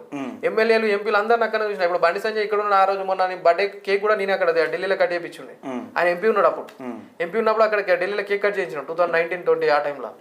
అప్పుడు నేను కట్ చేసిన అక్కడ, నేను కూడా పోయినా. అప్పటికి కూడా ఆ ఫొటోస్ ఉన్నాయి నా దగ్గర. ఇక్కడ ఏంటంటే ఇక్కడ దారికారులు రూబాబులు ఎక్కువ ఉంటాయి. అక్కడ ఎప్పుడు పట్టించుకోండి, నువ్వు ఎంపీగా ఎమ్మెల్యేగా నువ్వు మినిస్టర్, ఇక్కడ లోకల్ మినిస్టర్ అయినా అక్కడ నేను ఎవరు పట్టించుకుంటూ ఉన్నాను. అది అట్లా టైంలో మేము అక్కడ తెలంగాణ భవన్కి వెళ్తుండే. తెలంగాణ భవన్కి వెళ్ళిన ఒక క్రమంలో ఇక 2-3 సార్లు వెళ్ళిన పొలిటికల్ అంటే పొలిటికల్ లీడర్స్ రావడం, వాళ్ళతో కలవడం, ఇక అవన్నీ మాట్లాడుకోవడం అవన్నీ జరిగినాయి. అక్కడ నుంచి వచ్చి ఇక్కడికి వచ్చిన తర్వాత ఒక 5 అటెంప్ట్లు ట్రై చేసిన తర్వాత ఇది సివిల్ సర్వీసెస్ మనకు కాదని చెప్పి, అంటే ప్రిపరేషన్లు ఉండే టైంలో యాక్చువల్గా పొలిటికల్ టర్న్ తీసుకుంది ఒక సిఐ మాట్లాడిన మాటలు. చంద్రుతిలో సిఐ పనిచేసిండు ఆయన ఏమన్నాడంటే నార్మల్గా వినోద్ ఇట్లా నాది ఒకటి బర్త్డే వస్తుంది, సిఐ ముందట ఒక ఎస్ఐ ఉన్నాడు. ఏమన్నాడంటే వినోద్ ఇట్లా నా బర్త్డే వస్తుంది, నాకు ఏదైనా పిల్లలకు డిఫరెంట్ చేద్దాం అనుకుంటున్నా, ఏదైనా డిఫరెంట్గా అన్నాడు. పిల్లలు అన్నాడు ఏదైనా డిఫరెంట్గా చేద్దాం అనుకుంటున్నా, ఏం చేస్తా బాగుంటే సజెస్ట్ చేయమని అడిగిండు. నేను ఇక్కడనే ఉన్నా, అంటే కరోనా టైంలో ఇంటికి వచ్చేసిన ఉన్నట్టు ఢిల్లీ నుంచి. ఇక్కడనే ప్రిపేర్ అవుతున్నా వెమ్లాలని. కరోనా టైం అంటే 2020 మే 20th వచ్చిన, మే 10th వచ్చిన ఇక్కడికి. మే 10th వచ్చిన ఇక్కడనే ఉన్నా అప్పటి నుంచి. అయితే ఆయన పరిచయం ఉండే, వేరే తెలిసిన దోస్తుల ద్వారా పరిచయం ఉంటే బర్త్డే అవుతుంది ఏం డిఫరెంట్ ఏం చేద్దామని అంటే నేనేమన్నా అంటే, సార్ మీరు మీ పోలీస్ స్టేషన్కు సంబంధించిన అధికారాలు ఏముంటాయి అంటే మీ డ్యూటీస్ అండ్ రెస్పాన్సిబిలిటీస్ ఏముంటాయి, వేరే వాళ్ళు వచ్చే అంటే ఎవరైతే సిటిజన్స్ వస్తారో వాళ్ళ యొక్క హక్కులు ఏముంటాయి, వాళ్ళ యొక్క రైట్స్ ఏముంటాయి, దాన్ని ఒక చార్ట్ రూపంలో వేసి చిన్నపిల్లలకి ఎక్స్ప్లెయిన్ చేద్దాం సార్. ఇక్కడ అంటే మీ మండల పరిధిలో ఏదైతే ఉన్నాయో, కనీసం చంద్రుతి మండల పరిధిలో ఏవైతే ఉన్నాయో అన్ని స్కూళ్లకు తెలిసే ప్రయత్నం చేద్దాం సార్, అట్లా కొంచెం అవగాహన వస్తుందని చెప్పిన. ఆయన అన్న ఒకే ఒక్క మాట ఈరోజు నేను రాయకెళ్ళకి రావాల్సి వచ్చింది. ఆయన మాట ఏమన్నాడు అంటే, ఒకవేళ ప్రజలందరికీ ఇట్లా ప్రతి ఒక్క చట్టం గురించి అవగాహన కలిగి ఉంటే మేము రోడ్ల మీద తిరగలేమని చెప్పాడు ఆయన. అన్ని చట్టాల గురించి ఇట్లా ప్రజలకు అవగాహన ఉంటే మేము రోడ్ల మీద తిరగలేని పరిస్థితి ఉంటుందని చెప్పిండు. ఇక అది ఎంత డీప్ గా వెళ్ళిపోయిందంటే నాకు అసలు ఇక దాదాపు ఒక 2-3 days దాని గురించి ఆలోచించాను. ఇది ఎట్లా చేయాలని చెప్పి మొత్తం వీడి ఫౌండేషన్ అని ఒకటి పెట్టిన. తర్వాత ఫౌండేషన్ పేరుతో ఏం చేసినానంటే, ఫౌండేషన్ సెప్టెంబర్ 3 రిజిస్టర్ అయ్యింది. వినోద్ దండు సెప్టెంబర్ 3, 2024 రిజిస్టర్ చేసిన. నేను ఏమనుకున్నా అంటే ఈ ఫౌండేషన్ తోనే అందరికి ఏదో ఒకటి హెల్ప్ చేయాలి, అంటే 10,000 ఇవ్వాలి, ఆర్థికంగా సహాయం చేయాలని నేను ఎప్పుడు అనుకోవాలి. నేను అనుకున్నది ఏంటంటే వాళ్ళకు చట్టాలపైన అవగాహన కల్పించడం, వ్యవస్థల గురించి నేర్పించడం, ఇట్లాంటివి చేయాలి. ఈ ఆర్థికంగా చేయాల్సిన అవన్నీ నేను చేయొద్దనే ఫిక్స్ అయినా. అప్పుడు నేను కూడా ఆర్థికంగా ఏం లేకుండే. సరే అని చెప్పి నేను ఏమనుకున్నా అంటే చేద్దామని ముందరికి వచ్చే క్రమంలో ఏమైందంటే October 4 అంటే సెప్టెంబర్ 3 రిజిస్టర్ అయింది వీడి ఫౌండేషన్ 2024. October 4, 2024 ఏమైందనంటే మనకు ఒక బీసీ సంఘానికి సంబంధించిన అంటే ఒక గ్రూప్, ఇప్పుడు హైదరాబాద్ లో మన వాళ్ళు ప్రిపేర్ అవుతారు కదా, నేను అక్కడ ఎవరైతే సివిల్ సర్వీసెస్ ఎవరితోనైతే ప్రిపేర్ అయినో వాళ్ళు కొంతమంది హైదరాబాద్ ఉన్నారు.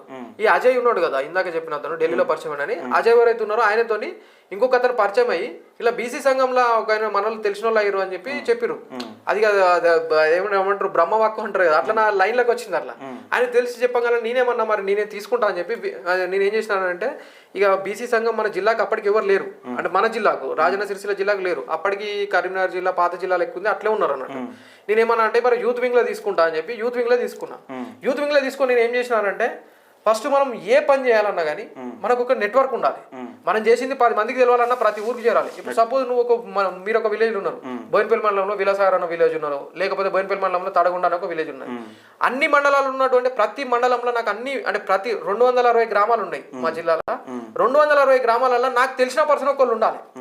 ఏ విషయమానికైనా సపోజ్ నేను వాట్సాప్ స్టేటస్ అయితే చూడు, నీకు నేను వాట్సాప్ స్టేటస్ పెట్టినా ఒకటి, సపోజ్ మా ఇద్దరి మధ్యలో ర్యాప్ లేకున్నా ఆయన నెంబర్ సేవ్ చేసుకుని ఉన్నాడు అనుకో, ఆయన ఏం చేస్తాడు, నేను ఏదో ఒక స్టేటస్ పెట్టినప్పుడు కనీసం ఒక 2-3 ఫ్రెండ్స్ కన్నా చెప్తాడు, అది ఇట్లా జరిగింది, ఇట్లా మాట్లాడుతున్నా అని చెప్పి తెలియదు. అంటే నా వాయిస్ గ్రౌండ్ లెవెల్లో రీచ్ కావాలంటే నాకు జిల్లాలోని ప్రతి గ్రామానికి ఒక్కొక్క పర్సన్ ఉండాలని చెప్పి మొత్తం పెద్దగా వ్యవస్థ తయారు చేసినాయి. ప్రతి విలేజ్లో మన జిల్లాలో ఉన్నటువంటి 260 గ్రామాలలో 218 గ్రామాలు అంటే కొన్ని తండాలు ఉన్నాయి, తండాలలో బీసీలు లేకుండే, ఈ తండాలలో బీసీ లెక్కలు అయితే లేని గ్రామాలు ఉన్నాయి. 218 గ్రామాలలో ప్రతి గ్రామంలోకి ఒక పర్సన్ ఉన్నాడు. మొత్తం పర్సన్స్ వచ్చి 371 ఉన్నారు. అంటే మండల కమిటీలు వేయడం, మండల కమిటీ తీసుకొని తర్వాత మళ్ళీ మండల కమిటీ త్రూ మళ్ళీ విలేజ్ కమిటీస్ వేసినాం. ఇట్లా మొత్తం తయారు చేసిన వ్యవస్థ తయారు చేసిన. ఈ వ్యవస్థ అంతా తయారైన తర్వాత ఏమైందంటే బీసీ సంఘంలోకి వెళ్ళి ఈ వ్యవస్థను చూసి ప్రసన్న కృష్ణ అప్పుడు ఎమ్మెల్సీ ఎలక్షన్స్ వచ్చినాయి 2025లో. ఆయనకు ఏంటంటే పాపం ఏ పార్టీ అప్పుడు తీసుకోలేడు సార్. ఏ పార్టీ తీసుకోకుండా ఏం చేసిండంటే ఆయనకు నెట్వర్క్ అవసరం.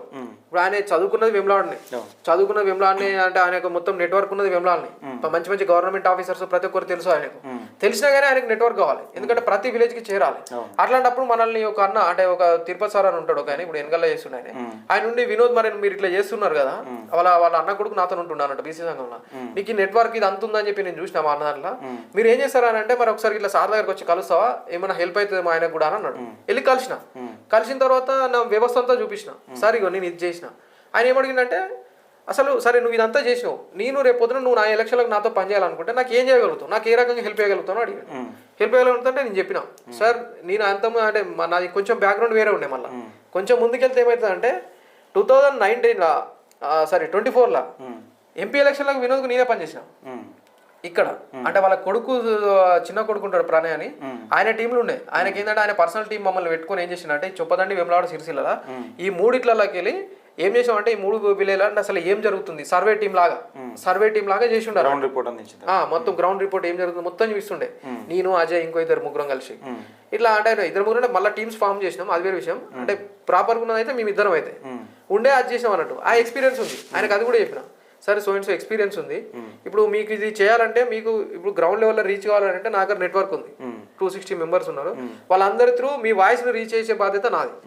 మళ్ళీ గ్రౌండ్ వరకు ఏ విలేజ్ లో ఎన్ని ఓటర్లు ఉన్నారో వాళ్ళందరినీ ఐడెంటిఫై చేస్తారు మన వాళ్ళు. ఇప్పుడు సపోజ్ వేరే విలేజ్లో నాకు తెలియకపోవచ్చు, ఇప్పుడు మా కోనరాపేట మండలంలో కూడా వేరే విలేజ్లలో ఎవరెవరు గ్రాడ్యుయేట్స్ ఓటర్స్ వాళ్ళు ఒక్కొక్కరు ఒక్కొక్క దగ్గర ఉంటారు. మనం అందరినీ ఐడెంటిఫై చేయలేం కదా, ఎవరికి తెలియదు, అందరూ ఉన్న ఊర్లలో కూడా అందరికి తెలియదు.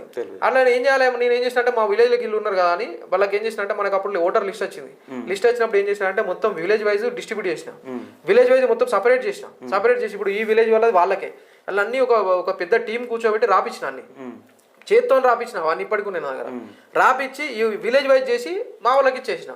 వాళ్ళ ఓటర్ లిస్ట్ డైరెక్ట్ ఉన్నది, వాళ్ళ అంటే మండలం మొత్తం ఎత్తుకాల్సిన అవసరం లేదు, ఆయన మొత్తం విలేజ్ వైజ్ తయారు చేసిన ఆ విలేజ్ వాళ్ళకి ఇళ్ళకి ఇస్తే సార్, వాళ్ళు ఇస్తే వాళ్ళు డైరెక్ట్ వెళ్తారు, మీ వాయిస్ అక్కడ రీచ్ అవుతుంది, ఏదో ఒక రకంగా రీచ్ చేసే ప్రయత్నం చేస్తాం. అంటే ఏంటంటే అల్టిమేట్ గా నీ వాయిస్ రీచ్, ఇప్పుడు ఏ పొలిటికల్ లీడర్ కైనా కావాల్సింది వాయిస్ రీచ్ కావాలి. సరే నీ వాయిస్ తర్వాత మీరు రీచ్ అయిన తర్వాత వాళ్ళు నెగిటివ్ ఉంటారా నీకు పాజిటివ్ ఉంటారా అనేది తర్వాత విషయం. ఫస్ట్ ప్రతి పొలిటికల్ లీడర్ కోరుకునేది వాయిస్ రీచ్. ఆయన ఏం చేసినట్టు ఆయనకు చెప్పిన, సార్ ఇది ఉంది కదా, మీ వాయిస్ అక్కడికి రీచ్ చేసే బాధ్యత నాది. వాళ్ళు ఓటు వేస్తారా వేయాలా నాకు తర్వాత తెలియదు కదా, నాకు తెలియదు దాని గురించి, కానీ మీ వాయిస్ అయితే రీచ్ చేయగలుగుతా అని చెప్పిన. సరే అని చెప్పి ఆయన వర్క్ చేయమని చెప్పిండు, ఆయన కోసం వర్క్ చేసినాము. అసలు మన జిల్లాలో నుంచే అత్యధిక ఓటర్లు వచ్చినాయి. ఎంపీ వినోద్ కూడా మీరు చూడండి మొత్తం కాన్స్టిట్యున్సీ 7 కాన్స్టిట్యున్సీలలో కూడా సిరిసిల్ల వెమ్లాడ నుంచే ఎక్కువ వచ్చినాయి ఓట్లు, వెమ్లాడ నుంచి కూడా వచ్చినాయి. సిరిసిల్ల వెమ్లాడ నుంచి వచ్చిన నోట్లు ఇంకా వేరే దగ్గర నుంచి రాలే, అంటే సిరిసిల్ల కన్సిడర్ చేయకుండా వెమ్లాడనే సెకండ్ హైయెస్ట్. తర్వాత ఎక్కడ కూడా టీఆర్ఎస్ కోట్లు రాలే అప్పుడు 2024లో.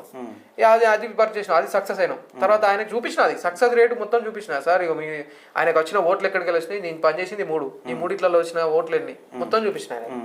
ఆయనకు అవన్నీ ఆయనకు అర్థమైంది. ఆయన మొన్న అదేంది ఏజెంట్ నేను ఎల్లుండే, ఏం ఏజెంట్, ఇప్పుడు మన కౌంటింగ్ ఏజెంట్ ఉంటుంది కదా, కరీంనగర్లో కౌంటింగ్ ఏజెంట్ నేను వెళ్ళిన, ఆయన వెళ్ళినప్పుడు మేము అక్కడ చూసినాం కదా, ప్రత్యక్షంగా చూసినా మొత్తం చూసిన వ్యవస్థ అంతా.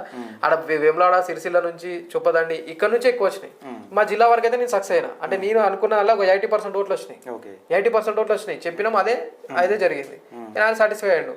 ఇది అంతా జరిగిపోయిన తర్వాత ఇంకా నేను మళ్ళీ నాకు ఇది అయిపోయిన గంటల్లో ఏం చేశారంటే యూత్ వింగ్ లో స్టేట్ ప్రెసిడెంట్ ఇచ్చారు. అప్పుడు యూత్ వింగ్ లో డిస్ట్రిక్ట్ ప్రెసిడెంట్ ఉండే, తర్వాత స్టేట్ ప్రెసిడెంట్ ఇస్తా అని చెప్పి ఆయన ఆర్ కృష్ణయ్య గారికి భరత్ అన్న అనుకు ఆయన ఉంటాడు, ఆయన పాపం గవల భరత్ కుమార్ అని ఇప్పుడు నేషనల్ పీపుల్స్ పార్టీ అని చెప్పి దానికి Telangana state president present. Meghalaya CM ఉన్నాడు కదా, అది వాళ్ళ పార్టీ, అది నేషనల్ పార్టీ. దేశంలో 6 నేషనల్ పార్టీలు ఉంటే ఇదొకటి. దానిలో మేఘాలయ సీఎం ఒక 4-5 స్టేట్లలో అంటే నార్త్ ఈస్టర్న్ స్టేట్స్ లా అంటే కొలాబరేషన్లు ఉన్నారు అన్నట్టు. కొలాబరేషన్ లో గవర్నమెంట్ ఫామ్ చేశారు. ఆయన దానికి ఇప్పుడు తెలంగాణ స్టేట్ ప్రెసిడెంట్ ప్రజెంట్. ఇప్పుడు ఆయన తెలంగాణ స్టేట్ ప్రెసిడెంట్ ఉన్నాడు. అయితే ఆయన పాపం నా గురించి బాగా అది తీసుకొని ఏం చేసినారంటే నేను చేసిన వర్క్ అదంతా చేసి కృష్ణయ్య గారికి అది చెప్పేసి ఆయన నాకు స్టేట్ ప్రెసిడెంట్ ఇప్పించింది. స్టేట్ ప్రెసిడెంట్ ఇప్పించిన తర్వాత ఇక కొన్ని రోజులు చిన్న కార్యక్రమాలు చేసినాం. ఏం చేసిన అంటే కొంచెం టైం దొరికింది నాకు. అప్పుడు దాకా ఎలక్షన్ లో బిజీ. అంటే 2024 అక్టోబర్ 3కే ఫామ్ చేసిన 25 మార్చ్ 15th వరకు ఇదే పనులు ఉన్నా నేను. అంటే ఒక 5-6 నెలలు ఇదే పని. ఇంకా పొద్దున్న లేసే ఫస్ట్ నెట్వర్క్ ఫామ్ చేసిన వెంటనే ప్రసన్న కృష్ణ ఎలక్షన్స్ అది అయిపోయినాకనే స్టేట్ ప్రెసిడెంట్ అయినా. ఈ తర్వాత గ్యాప్లు ఏం చేయాలని చెప్పి ఎప్పుడైతే నేను ఆ వీడి ఫౌండేషన్ ఫామ్ చేసిన అది అప్పుడు ముందుకు తీసుకొచ్చిన.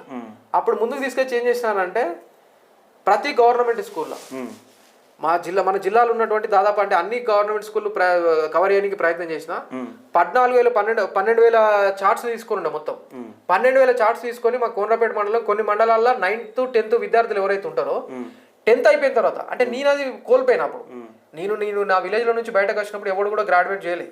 ఎవరు కూడా గ్రాడ్యుయేషన్ చేయకుండా ఎవరు గ్రాడ్యుయేట్ కాదు, లేకపోతే ఎవరికి దేని గురించి తెలియదు. అప్పుడు నేను అట్లాంటి పరిస్థితుల నుంచి వచ్చిన. అంటే నాకు మళ్ళీ ఐఏఎస్ అనే ఎగ్జామ్ ఉంటుందని తెలియని కూడా నాకు 25 years ఏజ్ వచ్చింది. అంటే నేను ఆడ దుబాయ్లో వర్క్ చేసే క్రమంలో ఐఏఎస్ అనే ఎగ్జామ్ గురించి తెలుసుకున్నా. అప్పటికే నా ఏజ్ 23-24 అయిపోయింది. ఏమో ఇంత లేట్ గా తెలుసుకున్నా. ఇప్పుడున్న ఎవరైతే గవర్నమెంట్ స్కూల్లో చదువుకున్న విద్యార్థులు ఉన్నారో వాళ్ళందరికీ ముందే అంటే రేపు భవిష్యత్తులో ఏమేమి కోర్సులు ఉంటాయి, ఎన్ని రకాల కోర్సులు ఉంటాయి, ఆ కోర్సులు ఇంటర్మీడియట్ లో అయిపోయిన తర్వాత గ్రాడ్యుయేషన్ ఎట్లుంటుంది, గ్రాడ్యుయేషన్ అయిపోతే పోస్ట్ గ్రాడ్యుయేషన్ ఎట్లుంటుంది, అవి అయిపోయిన తర్వాత గవర్నమెంట్ అయితే ఎట్లుంటుంది, ప్రైవేట్ అయితే ఎట్లుంటుంది, ఇలా ప్రతి ఒక్క దాని గురించి అవగాహన ఇవ్వాలి, కల్పించాలన్న ఉద్దేశం కొద్ది వీడి ఫౌండేషన్ పేరుతో ఒక మొత్తం చార్ట్ రూపొందించినాం మేము. నేను అజయ్ ఇంకొక అతను కలిసి. ఈ అజయ్ అన్నిట్లో ఉంటాడు ఇక నాతో. ఆయన చార్ట్ క్రియేట్ చేసి ఆ చార్ట్ నేను చేసిన చార్ట్ ప్రింట్ తీసుకొని నేనే ప్రత్యక్షంగా నా ఇన్స్టాగ్రామ్ లో కూడా వీడియోస్ ఉంటాయి, నేనే ప్రత్యక్షంగా వెళ్ళి అక్కడికి వెళ్ళి ప్రతి స్కూల్కి వెళ్ళి వాళ్ళకు నేను అనుభవించింది చెప్పి నా ఎక్స్పీరియన్స్ చెప్పి మీరు అది ఏదో అనుభవించదని చెప్పి ఒక క్యాలెండర్ రూపంలో తయారు చేసి ఇచ్చిన. క్యాలెండర్ రూపంలో ఎందుకు ఇచ్చిన అంటే ఒక చార్ట్ ఏదో ఇచ్చిన అనుకో పిల్లలు ఏం చేస్తారు, ఫోల్డ్ చేస్తారు, ఎక్కడో పెట్టేస్తారు, పోతుంది, అది పడిపోతుంది, ఎక్కడో పోతుంది, అది మర్చిపోతారు, వాళ్ళు మర్చిపోతారు, నేను మర్చిపోతా, అందరు మర్చిపోతారు. అట్లా కాకుండా దానికి ఒక ట్యాగ్ పెట్టి తగిలేసుకొని ఒకటి పెట్టి చేస్తే క్యాలెండర్ టైప్ లో బాగుంటుంది అని చెప్పి ఒక 2-3 రూపీస్ ఎక్స్ట్రా పడ్డది దానికి కాస్ట్. అయినా కూడా తీసి ఇచ్చిన. ఎందుకు ఇచ్చిన అంటే ఇక వాళ్ళ ఇంట్లో తగిలేసుకుంటే నేనేం చెప్పిన అంటే వాళ్ళకి గుర్తుండేది ఒకటి నువ్వు ఏదైతే కావాలనుకున్నా దాన్ని హైలైట్ చేసుకో ఫస్ట్. ఎవ్రీడే వాళ్ళు ఇక్కడ నుంచి అటు వెళ్ళేటప్పుడు ఇంట్లో తిరిగేటప్పుడు అటు ఇటు తిరిగేటప్పుడు కనిపిస్తూ ఉంటుంది. కనిపించినప్పుడు వాళ్ళు ఏం ఆలోచిస్తారని అంటే ఇది కనిపించగల ఇది ఒకటి ఉందని చెప్పి వాళ్ళకి ఏంటంటే సబ్ కాన్షియస్ గా వెళ్ళిపోనికి ప్రయత్నం చేస్తారు. అంటే సైకలాజికల్ గా కూడా హెల్ప్ అవుతాను ఉద్దేశం కొద్ది 2-3 రూపీస్ ఎక్స్ట్రా కాస్ట్ ఒకటా సరే పోనీ అని చెప్పి క్యాలెండర్ రూపంలో చేసిన. కోనరాపేట మండలంలో ప్రతి జెడ్పీహెచ్ఎస్ స్కూల్ తిరిగిన, చంద్రుతిలో తిరిగిన, రుద్రంగి పోయిన, కేజీబీవీలు తిరిగిన, ప్రైవేట్ స్కూల్స్ కూడా ఇచ్చిన, ఆఖరికి వెమ్లవాడలో అది మన గంభీరావుపేటలో మండల్ హెడ్ క్వార్టర్స్ ఇచ్చేసిన. మా హెడ్ క్వార్టర్స్ ఉండే కేజీబీవీలు కావచ్చు, లేకపోతే మోడల్ స్కూల్, ఇట్లా అన్ని దాదాపు ఒక 12,000 చార్ట్స్ పంపిణీ చేసిన లాస్ట్ ఇయర్ లో. ఈ పంపిణీ చేసి ఇవన్నీ చేసిన తర్వాత మున్సిపల్ ఎలక్షన్స్ వచ్చినాయి. సరే ఈ సంఘం తరపున ఏం చేయొచ్చు అని చెప్పి సరే పంచాయతీ ఎలక్షన్లు వచ్చినాయి. ఫస్ట్ సర్పంచ్ ఎలక్షన్లో రాగానే ఇక కొంతమంది బీసీలు ఎవరైతే ఉన్నారో నాకు పరిచయం ఉన్నోళ్ళు నా దగ్గర బీసీ సంఘంలో విలేజ్ ప్రెసిడెంట్ గా పనిచేసిన వాళ్ళు కూడా ఇప్పుడు ఉన్నారు. కొన్ని ఉన్నాయి, వాళ్ళ పేర్లు ఎందుకు కానీ ఉన్నారు కొంతమంది. ఈ ఇప్పుడు బోయినపల్లి మండలం వెంకట్రావుపల్లి కావచ్చు, ఇప్పుడు కొండాపూర్ ఉన్నది మా కోనరాపేట మండలంలో ఆయన కావచ్చు సర్పంచ్, వాళ్ళందరూ మనల్ని. ఇప్పుడు వట్టిమల్లు ఉన్నది ఆయన ఉప సర్పంచ్. మన దగ్గర అంటే మన దాంట్లో బీసీ సంఘంలో గ్రామ స్థాయిలో పనిచేసిన వ్యక్తులందరూ కొంతమంది సర్పంచ్లు అయ్యారు. వాళ్ళందరికీ మోరల్ గా సపోర్ట్ ఇచ్చిన ముందెళ్ళి ఆర్థికంగా ఎవరికి సపోర్ట్ ఇవ్వాలి. కాకపోతే మోరల్ గా సపోర్ట్ ఇచ్చిన మీకోసం నేను చేస్తే మీకు 10 ఓట్లు పడతాయంటే ఏదైనా ఏనికి సిద్ధం అని చెప్పి వాళ్ళ దగ్గరికి వెళ్ళి ప్రత్యక్షంగా వాళ్ళతో 1/2 hour కూర్చొని నాకు తెలిసిన వాళ్ళతో షేర్ చేసుకొని నేనేమేం చేయగలుగుతా, నీకేమైనా హెల్ప్ అవుతా అనుకుంటే నాకు చెప్పని చెప్పి వాళ్ళతో మాట్లాడినా కొంతమంది నా సహాయం తీసుకున్నారు, కొంతమంది తీసుకోలేదు. అంటే ప్రత్యక్షంగా తీసుకున్నారు, కొంతమంది పరోక్షంగా తీసుకున్నారు. అంటే డైరెక్ట్ వెళ్ళి ఓట్లు అడగలేం కదా అన్నిట్లలో, కొన్ని పరోక్షంగా కూడా అవసరం ఉంటాయి. అట్లాంటి హెల్ప్లు చేసినాం. ఇక కొంతమంది సర్పంచ్లు అయ్యారు మన దగ్గర. నా దాంట్లో గ్రామ స్థాయిలో పనిచేసిన వాళ్ళే సర్పంచ్లు ఉన్నారు ఇప్పటికి. ఇవన్నీ చూసినాయి. ఇక ఇది అయిన తర్వాత ఇక మున్సిపల్ ఎలక్షన్లు వస్తున్నాయి. మున్సిపల్ ఎలక్షన్ వచ్చిన తర్వాత సరే కొంతమందికి ఏంటంటే పాపం అంటే వాళ్ళు వేరే దాంట్లో ఉండి ఇక వేరే వేరే రాజకీయ పార్టీలు వేరే వేరే రాజకీయ పార్టీలలో ఉండి పాపం కొంతమంది పోటీ చేయాలని ఉద్దేశం ఉంది, ప్రజాసేవ చేయాలని ఉంది, కానీ వాళ్ళకి రాకపోవడం ఇవన్నీ చూసిన తర్వాత అదే టైంలో నన్ను మదన్న కాంటాక్ట్ అయ్యాడు.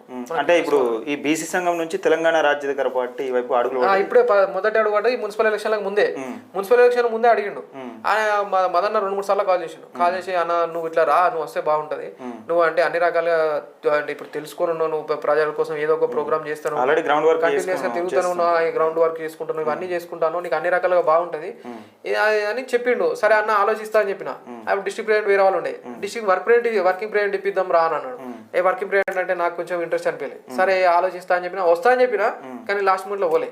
పాపం సారీ కూడా చెప్పిన తర్వాత, అన్న నేను రాలేకపోయినా సారీ అని చెప్పిన. తర్వాత మున్సిపల్ ఎలక్షన్ 1 month ముందు నుంచి ఇదంతా జరుగుతుంది. ఈ మున్సిపల్ ఎలక్షన్ లో వచ్చిన టైంలో ఏమైందంటే మనోడు కంటిన్యూస్ గా కాల్ చేసిండు ఎలక్షన్ల ముందు. నేమన్నా అంటే అన్న ఎలక్షన్లు అయితే అయిపోయి ఆలోచిస్తామని చెప్పిన. ఎలక్షన్లు అయిపోయిన తర్వాత కూడా కాల్ చేసిండు. కాల్ చేసిన తర్వాత మళ్ళీ రజనన్న కాంటాక్ట్ లోకి వచ్చిండు. 2-3 సార్లు రజనన్న మాట్లాడిండు. అప్పటికి మళ్ళీ మాట్లాడలే. సరే ఓకే అని చెప్పేసిన అంత అన్న వాళ్ళు డిస్ట్రిక్ట్ ప్రెసిడెంట్ అంటే ఓకే అన్న తర్వాత నేను పాపం వాస్తవంగా చెప్పాలంటే మళ్ళీ కలవలే, డైరెక్ట్ కలవలే. అప్పటికి ఫోన్లో ఒకసారి మాట్లాడిన తప్ప కలవలే. నా గురించి మదన్న ఏం చెప్పాలని అన్నీ చెప్పేసిండు. ఇక ఇట్లా వీళ్ళ వాళ్ళు ఎంక్వైరీ చేస్తారు కదా, మళ్ళీ రాజనన్న సపరేట్ ఎంక్వైరీ చేసిండట. ఆయన కూడా సపరేట్ ఎంక్వైరీ చేస్తారు కదా. ఎంత లోకల్ అయినా చెప్పినా కానీ పార్టీ అనేది ఏం చేస్తుంది, ఖచ్చితంగా పైనుంచి కూడా చూస్తాడు. వీళ్ళు లంగాన అలా మంచి పేరు రాకున్నా సరే కానీ చెడ్డ పేరు అయితే రావద్దు కదా పార్టీకి. ఈ ఆలోచనతో రాజనన్న ఎంక్వైరీ చేసుకున్నాడు. ఆయన కూడా చేసుకున్న తర్వాత సరే కరెక్ట్ పర్సన్ సూట్ అవుతాడు అని అనుకున్నాక వాళ్ళు కన్ఫర్మ్ చేసిరు. అసలు నేను మళ్ళీ కూడా కలవలేను. అప్పటికి నాకు వాట్సాప్లో పంపించేసారు. వాట్సాప్లో అఖిల్ భాష లెటర్ ఎడితే వచ్చింది.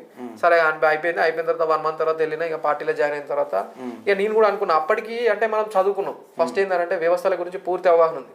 నేను ఐఏఎస్ అనే ఎగ్జామ్ ప్రిపేర్ అయిన క్రమంలో ప్రతి వ్యవస్థ గురించి పూర్తి అవగాహన వస్తుంది నీకు. ఆర్థిక వ్యవస్థ గురించి కావచ్చు, రాజకీయ వ్యవస్థ గురించి కావచ్చు, లేకపోతే సంక్షేమం గురించి కావచ్చు, ప్రతి ఒక్కదంటే మేజర్ అయితే ఇవే ఉంటాయి. ఈ మేజర్ దాని గురించి పూర్తి అవగాహన ఉంది. ఏ డిపార్ట్మెంట్ ఎట్లా నడుస్తుంది, ఏ ఫైల్ ఎట్లా ముందుకు వెళ్తుంది, ఇవన్నీ నేర్చుకోవచ్చు మనం. ఇవన్నీ నేర్చుకున్నా, నాకు ఆ ఎక్స్పీరియన్స్ ఉంది కాబట్టి సరే నాకు కూడా పార్టీ ఎప్పటికైనా పార్టీ. ఇప్పుడు బీసీ సంఘాల గురించి పనిచేసిన ఇప్పుడు పార్టీ పరంగా పనిచేస్తున్న నేపథ్యంలో తెలంగాణ రాజ్యాధికార పార్టీ కండువ కప్పుకున్న తర్వాత సిరిసిల్లలో ఎట్లా ఉన్నాయి పరిస్థితులు?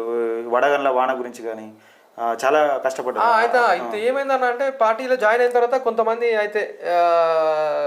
ఏం చెప్పారంటే దీనిలో జాయిన్ కాకపోతే బాగుండు, అన్న నిన్ను జాయిన్ కాకమన్నాడు అది అని చెప్పారు.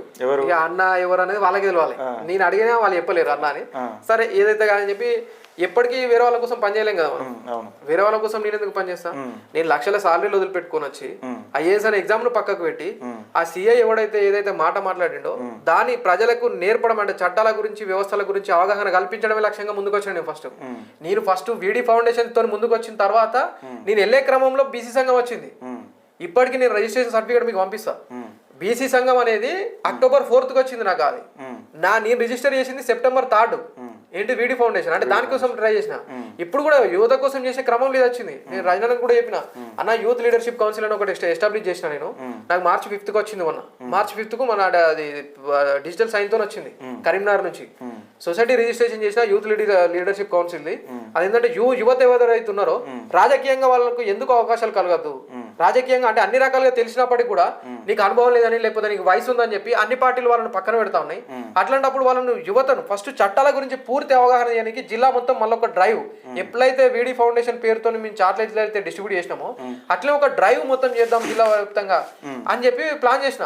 వాళ్ళు ఇంకోటి ఏంటంటే ఇక్కడ మనం బాగా ఆలోచించాల్సింది యువతను ఏ రకంగా రాజకీయంగా దొక్కేస్తారు, లేకపోతే ఏ రకంగా అన్ని రకాల వ్యవస్థలు కలిపి యువతను ఏ రకంగా నాశనం చేస్తున్నాయి అనే దానికి మనకు విద్యను కల్పించారు ఫస్ట్. అట్లా మొట్టమొదటి నాశనం అక్కడ జరుగుతుంది. విద్య అయిపోయిన తర్వాత ఏం చేస్తారంటే సెకండ్ స్టెప్ ఏం చేస్తారనంటే నీకు ఉద్యోగం ఇయ్యరు. అట్లా రెండోసారి అయిపోతుంది. రాజకీయం అనే వ్యవస్థ అంటే రాజకీయ నాయకులు యువతను ఏ రకంగా చేస్తారని చెప్తున్నా. 2 స్టెప్లు అయిపోయిందా?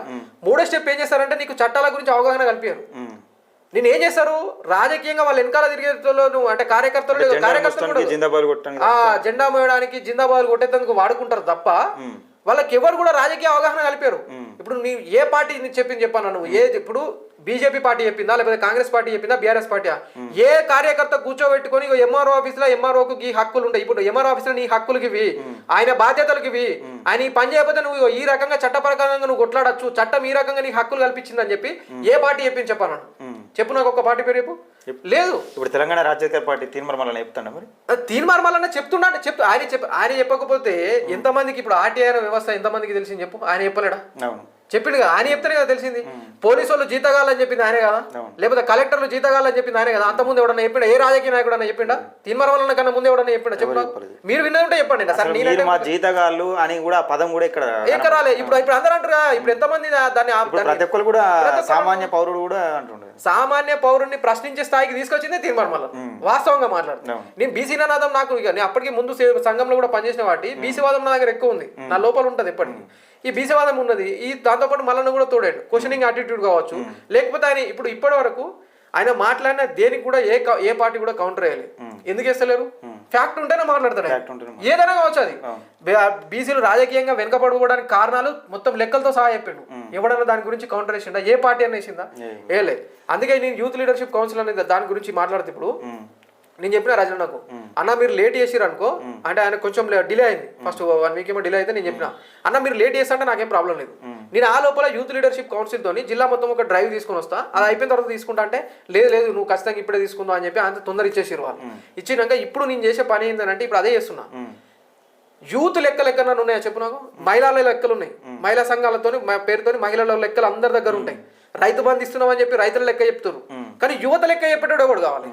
యువత లెక్క ఉండదు. కానీ యువకులు మాత్రం రాజకీయంలోకి రావాలని పెద్ద పదం మాత్రం వాడతారు. యువకులు రాజకీయంలోకి రావాలి, రాజకీయంలోకి వచ్చినప్పుడు మాత్రం రాజకీయ మార్పు సాధ్యమవుతుంది అని మారుతారు తప్పితే వాళ్ళని కేవలం ఎక్కడ కూడా ఏ పార్టీ చూసుకున్నా కానీ జెండాలు మోసడానికి, జిందాబాలు కొట్టడానికి, పోస్టర్ రాత పెట్టడానికి మాత్రం దానికి మాత్రం వాడుకుంటారు ఇప్పటివరకు. ఇప్పుడు దానికే వాడుతారు. కానీ నేనేం చేస్తున్నా అంటే ఇప్పుడు జిల్లా తెలంగాణ రాజ్యాధికార పార్టీ ఆధ్వర్యంలో మల్లన్న గారికి కూడా చెప్పినా, రజనన్నకి చెప్పినా, వాళ్ళందరికీ చెప్పింది ఏంటంటే నేను యువత మొత్తం లెక్కలు తీస్తున్నా. ఇప్పుడు నీకు ఎగ్జాంపుల్ చెప్పాలంటే వెమ్లవాడ పట్టణంలో 52 యూత్లు యాక్టివ్ ఉంటాయి. దానిలో 2734 మంది యాక్టివ్ మెంబర్స్ ఉన్నారు. వాళ్ళకి ఏం పని లేదు. అంటే వాళ్ళు ఇక్కడ జాబ్ చేసేటోళ్ళు కాదు, లేకపోతే ఇంకొక దగ్గర పని చేసేటోళ్ళు కాదు, ఏం లేదు. వాళ్ళు ఏదంటే లోకల్లో చిన్న పనులు చేసుకొని ఉంటారు. 2734 మంది ఉన్నారు. ఆ 52 యూత్లు ఉన్నాయి. ఆ లెక్క ఎవరు చెప్పాలి వాళ్ళకు? ఇప్పుడు లెక్క దొరికితే బలం దొరుకుతుంది. ఇప్పుడు మనం 10 మంది ఉన్నాం తెలియగానే వాళ్ళు ఏంటంటే అరే మనం 10 మంది ఉన్నాం అని చెప్పి ఒక బలం క్రియేట్ అవుతుంది. అందుకే యూత్ లీడర్షిప్ కౌన్సిల్ తోని వాళ్ళు ఏం చేస్తున్నారంటే ఎవరైతే అన్ని రిజిస్టర్డో అన్రిజిస్టర్డో యాక్టివ్గా ఉన్న ప్రతి యూత్ జిల్లా వ్యాప్తంగా అన్ని యూత్లన్నింటినీ ఈ యూత్ లీడర్షిప్ కౌన్సిల్ అని ఒక గొడుగు కిందకి తీసుకొచ్చి వాళ్ళందరం ఒక్కత అయిన తర్వాత ఇప్పుడు ఏదైతే కాంగ్రెస్ జనతా పార్టీ అని చెప్పి జెన్జీ అని ఎట్లయితే నడుస్తుందో వీళ్ళందరినీ ఒక తాటిపైకి తీసుకొచ్చి వాళ్ళందరినీ యూత్ లీడర్షిప్ కౌన్సిల్ అనే ఒక జెండా కిందకి తీసుకొచ్చి అంటే ఒక గొడుగు కిందకి తీసుకొద్దామని చెప్పి ప్లాన్ చేసిన. కానీ తర్వాత ఆలోచించిన, సరే నేను యూత్ లీడర్షిప్ కౌన్సిల్ అని ఒక గొడుగు కిందకి తీసుకొస్తా. వాళ్ళందరూ రాజకీయంగా అవకాశం ఇస్తలేరు, లేకపోతే రాజకీయాల గురించి నేర్పిస్తలేరు, వ్యవస్థ గురించి నేర్పిస్తలేరు, ఎట్లా బతకాలో నేర్పిస్తలేరు. మనము ఒక మనిషికి అన్న ఇప్పుడు నువ్వు నెలకు 10,000 ఇవ్వాల్సిన అవసరం లేదు. నువ్వు బతుకు తెరువు నేర్పితే ఆయన బతుకుతాడు ఎక్కడో. ఆయన 10,000 బతుకు తీసుకుంటాడు, లేదా 50,000 సంపాదించుకుంటాడు. మనం బతుకు తెరువు నేర్పాలి. నేను అట్లనే వ్యవస్థ గురించి పూర్తి అవగాహన కల్పిస్తే వాళ్ళు ఏదో ఒక రూట్ ఎత్తుకుంటారు, ఏదో ఒక రకంగా బతుకుతారు. అవగాహన ఉండాలి. వ్యవస్థల గురించి అవగాహన ఉండాలి, ఫస్ట్ చట్టాల గురించి ఫస్ట్ అవగాహన ఉండాలన్న ఉద్దేశం కొద్దీ యూత్ లీడర్షిప్ కౌన్సిల్. మళ్ళీ ఏం చేసినా యూత్ను రాజకీయంగా రాజకీయంగా అవకాశాలు ఇస్తలేరు కాబట్టి వాళ్ళను వ్యవస్థలకి ఇప్పుడు అన్ని చట్టాల గురించి కానీ వ్యవస్థల గురించి కానీ నేర్పించి ఈ గొడుగు కిందకి తీసుకొచ్చి వాళ్ళకి సపరేట్ ఒక బుక్స్ ఎట్లయితే వీడి ఫౌండేషన్ పేరుతో క్యాలెండర్ చేసిందో దానికి ఒక సపరేట్ బుక్ లాగా ఒకటి డిజైన్ చేస్తున్నాయి. ఇప్పుడు ఆ బుక్స్ అందరికి ప్రతి యూత్ ఇప్పుడు వెమ్లవాడ పట్టణంలో 52 యూత్లు యాక్టివ్ ఉన్నాయి. ఆ 52 యూత్లకు సంబంధించిన ప్రతి మెంబర్ కు బుక్ ఇస్తాను నేను. ఆ బుక్ లో ఏముంటుందంటే ఎంఆర్ఓ ఆఫీస్ ఎవరు, ఇప్పుడు సపోజ్ ఎంఆర్ఓ ఆఫీస్ లో ఆయన బాధ్యత లేని, ఆయన డ్యూటీస్ అండ్ రెస్పాన్సిబిలిటీస్, ఆయన బాధ్యత లేని, నీ హక్కు లేదు. అక్కడ చట్టం ఏం చెప్తుంది, చట్టము సెక్షన్ తో సహా రాసిస్తాయి. ఎవరు అడిగినా ఏ టైంలో అడిగినా చెప్పుకునేటట్టు వాళ్ళకి ఇప్పుడు సపోజ్ ఎంఆర్ఓ ఆఫీస్ అవుతుందంటే బుక్ సూపర్ చేసుకుని ఒకసారి చూసుకొని పోయింది అనుకో, వాని సంగతి చెప్పి రావచ్చు. అక్కడ ఏ ఆఫీసర్ సంగతి అయినా కానీ, అరే ఎంఆర్ఓనే కాదు, ఎంపీడీఓ కావచ్చు, పోలీస్ స్టేషన్ కావచ్చు, ఇంకోటి కావచ్చు, అట్లా ప్రతి ఒక్క దాని గురించి ఉంది మన దగ్గర. అది చేస్తున్నా. ఇంకొకటి మన మల్లన్న తప్ప ఏ రాజకీయ నాయకుడు కూడా నాకు ఇంత సాలరీ వస్తుందని చెప్పలేడు. నాకు ఇంత సాలరీ వస్తుంది, నాకు అవసరమా అని చెప్పి మాట్లాడిండు. మీకు గుర్తుందో లేదో వీడియో గురించి. ఎమ్మెల్సీ గెలవంగానే ఒక 50 లక్షలు ఇస్తే కారు కొనుక్కోమని అవన్నీ చెప్పిండు కదా. చెప్పిండు. అట్లే ఇప్పుడు మన గవర్నమెంట్ జాబర్స్ ఉన్నారు, వాళ్ళ సాలరీ గురించి ఎవడన్నా చెప్పిండు ఈ రోజు? నేను చెప్తా. యూత్ లీడర్షిప్ కౌన్సిల్ తోని నేను ప్రతి ఒక్కరిని సాలరీ తీసిన. ఇప్పుడు కలెక్టర్ సాలరీ నుంచి మొదలుకుంటే అటెండర్ సాలరీ వరకు ఎవరెవరు ఏ డిపార్ట్మెంట్ అధికారి ఎంతెంత సాలరీలు తీసుకుంటున్నాడో మొత్తం ప్రతి ఒక్కటి యూత్ లీడర్షిప్ కౌన్సిల్లో వెళ్లే క్రమంలో ప్రతి ఒక్క యూత్ కు ఎక్స్ప్లెయిన్ చేసుకుంటూ వెళ్ళిపోతా. నీ జీతం ఎంత, నీ గీత పడేస్తున్నా అని చెప్పి మాట్లాడతట్టు చేస్తా. అది చేస్తా. అయితే ఇవన్నీ యూత్ లీడర్షిప్ కౌన్సిల్ తో వాళ్ళందరినీ ఒక్కతాటిపైకి తీసుకొస్తా. సరే బాగుంటది అంటే ఈ పార్టీలకు అతీతంగా తీసుకొని వస్తా. తీసుకొని వచ్చిన తర్వాత సరే మరి నాకు ఒక ప్లాట్ఫామ్ ఉండాలి. టికెట్లు వాళ్ళందరూ వేరే వేరే పార్టీలకు వచ్చి మన దగ్గర వచ్చి ఉంటారు. వాళ్ళకి పార్టీలకు వెళ్ళి సరే మీరు యువతకు అవకాశం ఇస్తలేరు కాబట్టి నాలుగు తీసుకొని వస్తున్నా అని చెప్పి యూత్ లీడర్షిప్ కౌన్సిల్ తీసుకొస్తున్నా అని చెప్పి తీసుకొని వస్తా. వచ్చిన తర్వాత వాళ్ళకి టికెట్లు ఎవరు ఇవ్వాలి మరి? ఆ ఆలోచన చేసినప్పుడే తెలంగాణ రాజ్యాధికార పార్టీ కనబడ్డాయి నాకు. ఎందుకు ఇప్పుడు కొత్త పార్టీలు ఎన్నో ఉన్న తెలంగాణ రాజ్యాధికార పార్టీల జర్నీకి అత్యంత ముఖ్యమైన కారణాలు బీసీ వాదం ఒకటి, నాకు క్వశ్చనింగ్ యాటిట్యూడ్ ఉంది నాకేవు, దానికి మల్లన్న కూడా అట్లే ఉంటాడు కాబట్టి సెట్ అవుతుంది అనేది సెకండ్ థింగ్. థర్డ్ థింగ్ ఆలోచించింది ఏంటంటే వీళ్ళందరినీ కాపాడుకోవాల్సిన అవసరం ఉంటుంది. ఇప్పుడు నా దగ్గరకు వచ్చి పనిచేస్తారు, ఆల్టర్నేటివ్ ఏదైనా లాస్ట్ వచ్చేసి పొలిటికల్ పార్టీ కావాలి. పొలిటికల్ పార్టీ ఇప్పుడు మీకు రాజకీయ అవకాశాలు ఇస్తలేరు కాబట్టి మనం కొట్లాడదామని చెప్పి నేను మళ్ళీ లాస్ట్ చివరికి వచ్చేసరికి ఎవరో ఒకరు ఇవ్వాలి, ఏదో ఒక పార్టీ చూసుకోవాల్సిన పరిస్థితి ఎవరు ఇవ్వాలి మరి. అట్లా ఆలోచించినప్పుడు నేను ఏం చేసిన అంటే ఇప్పుడు మన కొత్త పార్టీ అయితే మనం లీడ్ చేసుకుంటాం. మళ్ళీ జిల్లా అధ్యక్షులు పోస్ట్ అంటే జిల్లాలో మనం డిసైడ్ చేయగలుగుతాం, ఈయనకి ఎంపీటీసీ టికెట్, ఈయనకి జెడ్పీటీసీ టికెట్ కావాలి, లేకపోతే ఈయనకి ఇవ్వాలని చెప్పి అన్న గారికి చెప్పుకోగలుగుతాం, విన్నపం చేసుకోగలుగుతాం, అది చేద్దాం. వేరే వేరే పార్టీలలో అవన్నీ ఉంటాయి కదా, అవన్నీ ఉండే. అందుకనే లీడింగ్ పొజిషన్ ఉన్నది కాబట్టి జిల్లా ప్రెసిడెంట్ తీసుకొని అందుకని వీళ్ళందరి కోసం వర్క్ చేసి యూత్ లీడర్షిప్ కౌన్సిల్ తో ఇప్పుడున్న ఒకటే లక్ష్యం అన్న, 1 year లోపల యూత్ లీడర్షిప్ కౌన్సిల్ తోని ఎన్ని యూత్లు ఉన్నాయి నేను లెక్క చెప్తా అందరికి. ఎవరు చెప్పలే, ఏ గవర్నమెంట్ చెప్పలే, ఈ రోజు వరకు ఏ రాజకీయ నాయకుడు చెప్పలే. ఎందుకు ఇప్పుడు మనం అంటాం చూసినా మళ్ళీ ఊకే చెప్తాడు, బీసీలో లెక్కలు ఎవరు చెప్తలేడు. ఎందుకు చెప్తలేడు అంటే మనం బలం అవుతామని చెప్పి మనం అందరం ఒకటైతామని ప్రమాదం అని. ఇప్పుడు అదే ఇప్పుడు యూత్ ప్రమాదం కూడా ఉంది వీళ్ళకు, కానీ యూత్ లెక్కలు ఎవరు చెప్పాడు. ఆ యూత్ లెక్కలు కూడా మొత్తం నేను తీస్తా అని చెప్పి ఇప్పుడు నేను చెప్తున్నా కదా. నేను 1 year లోపల జిల్లాలో ఎన్ని యూత్లు ఉన్నాయి, ఏ విలేజ్ లో ఎన్ని యూత్లు ఉన్నాయి, ఆ యూత్ లో ఎంతమంది యాక్టివ్ మెంబర్స్ ఉన్నారు అంటే ఇన్యాక్టివ్ ఉంటారు కొంతమంది. ఆ యూత్ లో మెంబరే కావచ్చు, ఎక్కడో పనిచేస్తాడు, ఆయన ఎక్కడో సాఫ్ట్వేర్ జాబ్ చేస్తాడు, ప్రైవేట్ జాబ్ చేసుకుంటారు, అక్కడక్కడ ఉంటారు, యాక్టివ్గా ఉండరు. యూత్ లో ఎంతమంది ఉన్నారు వాళ్ళని అంటే వాళ్ళే రాజకీయాలు ఇన్ఫ్లుయెన్స్ చేస్తారు. ఇప్పుడు సాఫ్ట్వేర్ జాబ్ చేసుకున్నట్టు ఆయన ఉన్నాడు అనుకో, ఆయన పొద్దున్నేసి ఆయన జాబ్ చేసుకోనికి సరిపోతుంది. ఇప్పుడు ఇక్కడ ఉన్నాడు అనుకో, ఇక్కడ ఇప్పుడు బోయినపల్లిలో లేకపోతే వెమ్లాల్లో సిరిసిల్లలో ఉన్నాడు అనుకో, ఆయన ఏం చేస్తాడు, లోకల్ వెళ్ళి ఆయన పని చేసుకుని వస్తాడు, వచ్చిన తర్వాత పాలిటిక్స్ చేసుకోనికి టైం ఉంటుంది, చుట్టూ వాళ్ళతో వాళ్ళు ఉంటారు మాట్లాడుకోనికి, అంటే పాలిటిక్స్ని ఇన్ఫ్లుయెన్స్ చేసేంత అది ఉంటుంది ఆయనకు. అందుకనే వాళ్ళందరూ లెక్కలు తీసి వాళ్ళందరిని ఒకతాటిపైకి తీసుకొచ్చి రాష్ట్ర చరిత్రలోనే ఎవ్వరు చేయలేనంత పెద్ద చేస్తాయి. మల్లన్న గారి సహకారం తీసుకొని మల్లన్న గారికి ప్రత్యేకించి ఒకరోజు ఆల్రెడీ చెప్పిన ఇట్లా చేస్తున్నా అని చెప్పి, కానీ ఇంకేమైనా అవసరం ఉంటే కూడా ఆయన కూడా సహాయం చేస్తా అని చెప్పాను. ఇంకేమైనా సహకారాలు అవసరం ఉన్నా తీసుకొని యువతంతా ఒకటే వాళ్ళ లెక్కలు బయటకు తీసి వాళ్ళందరూ ఒక్కతాటిపైకి వచ్చి అందరూ ఒకటే చేతి పట్టుకొని ఉంటే ఒకటే అందరూ పిడికిలు బిగిసి ఏమవుతుంది అనేది ఇప్పుడున్న రాజకీయ వ్యవస్థకు రాజకీయ నాయకులకు చూపించాలన్న ఒక లక్ష్యంతో జిల్లాలో పనిచేస్తున్నా దాని దిశగానే పోతాయి. ఇప్పుడు 1 year లోపల రాష్ట్రం మొత్తం ఎక్కడ లేని విధంగా ఎంతమంది యూత్ ఉన్నారు, యూత్ లీడర్షిప్ కౌన్సిల్ కింద ఎన్ని యూత్లు ఉన్నాయి, ఎంతమంది మెంబర్స్ ఉన్నారు, వాళ్ళు ఏం పని చేస్తున్నారు, ఇప్పుడు వాళ్ళంటే రాజకీయ నాయకులను నిలదీసే విధంగా తయారు చేస్తా వాళ్ళందరినీ. ప్రతి ఒక్కరు ఒక మల్లన్న కావాలి అన్న, మల్లన్న అంటాడు కదా ఊగే, ఏదో నేను ఒక్కరిని అవుతున్నాను కాదు, ప్రతి ఒక్కరు మీరు ఒక మల్లన్న కావాలంటాడు.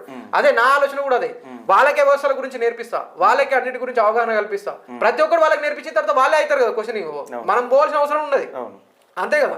ఇలా రేపు పిల్లలు ఏముంది, ఇప్పుడు యూత్ను ఎంత దయనీయ పరిస్థితిలో రాజకీయ నాయకులు ఉంచుతున్నారంటే ఒక బండి పట్టుకున్నా సరే వాళ్ళ మీద డిపెండ్ అయ్యేటట్టు చూసుకుంటున్నారు. పోలీసు ఒక బండి ఆపినా కానీ వాడు మళ్ళీ మాకే ఫోన్ చేయాలని వాళ్ళే చూసుకుంటారు. ఎందుకంటే ఎంత చదువుకున్నాడు అయినా కానీ వాళ్ళ కింద పని చేయాలనే చిన్న వ్యవస్థల ప్రతి చిన్న పనికి నాకే ఫోన్ చేయాలి, నాకు ఫోన్ చేస్తా అంటే నాతో అవసరం ఉందంటేనే వాడు నా వెనక తిరుగుతాడు కదా.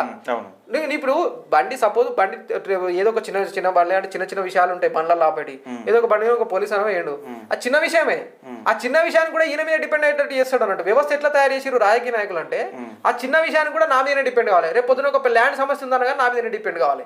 ప్రతి దానికి నా మీద డిపెండ్ అయితేనే వాడు నా దగ్గర అణిగిమణిగి ఉంటాడు. రేపు పొద్దున రారా అంటే వస్తాడు, జెండా మొయ్యరా అంటే మోస్తాడు.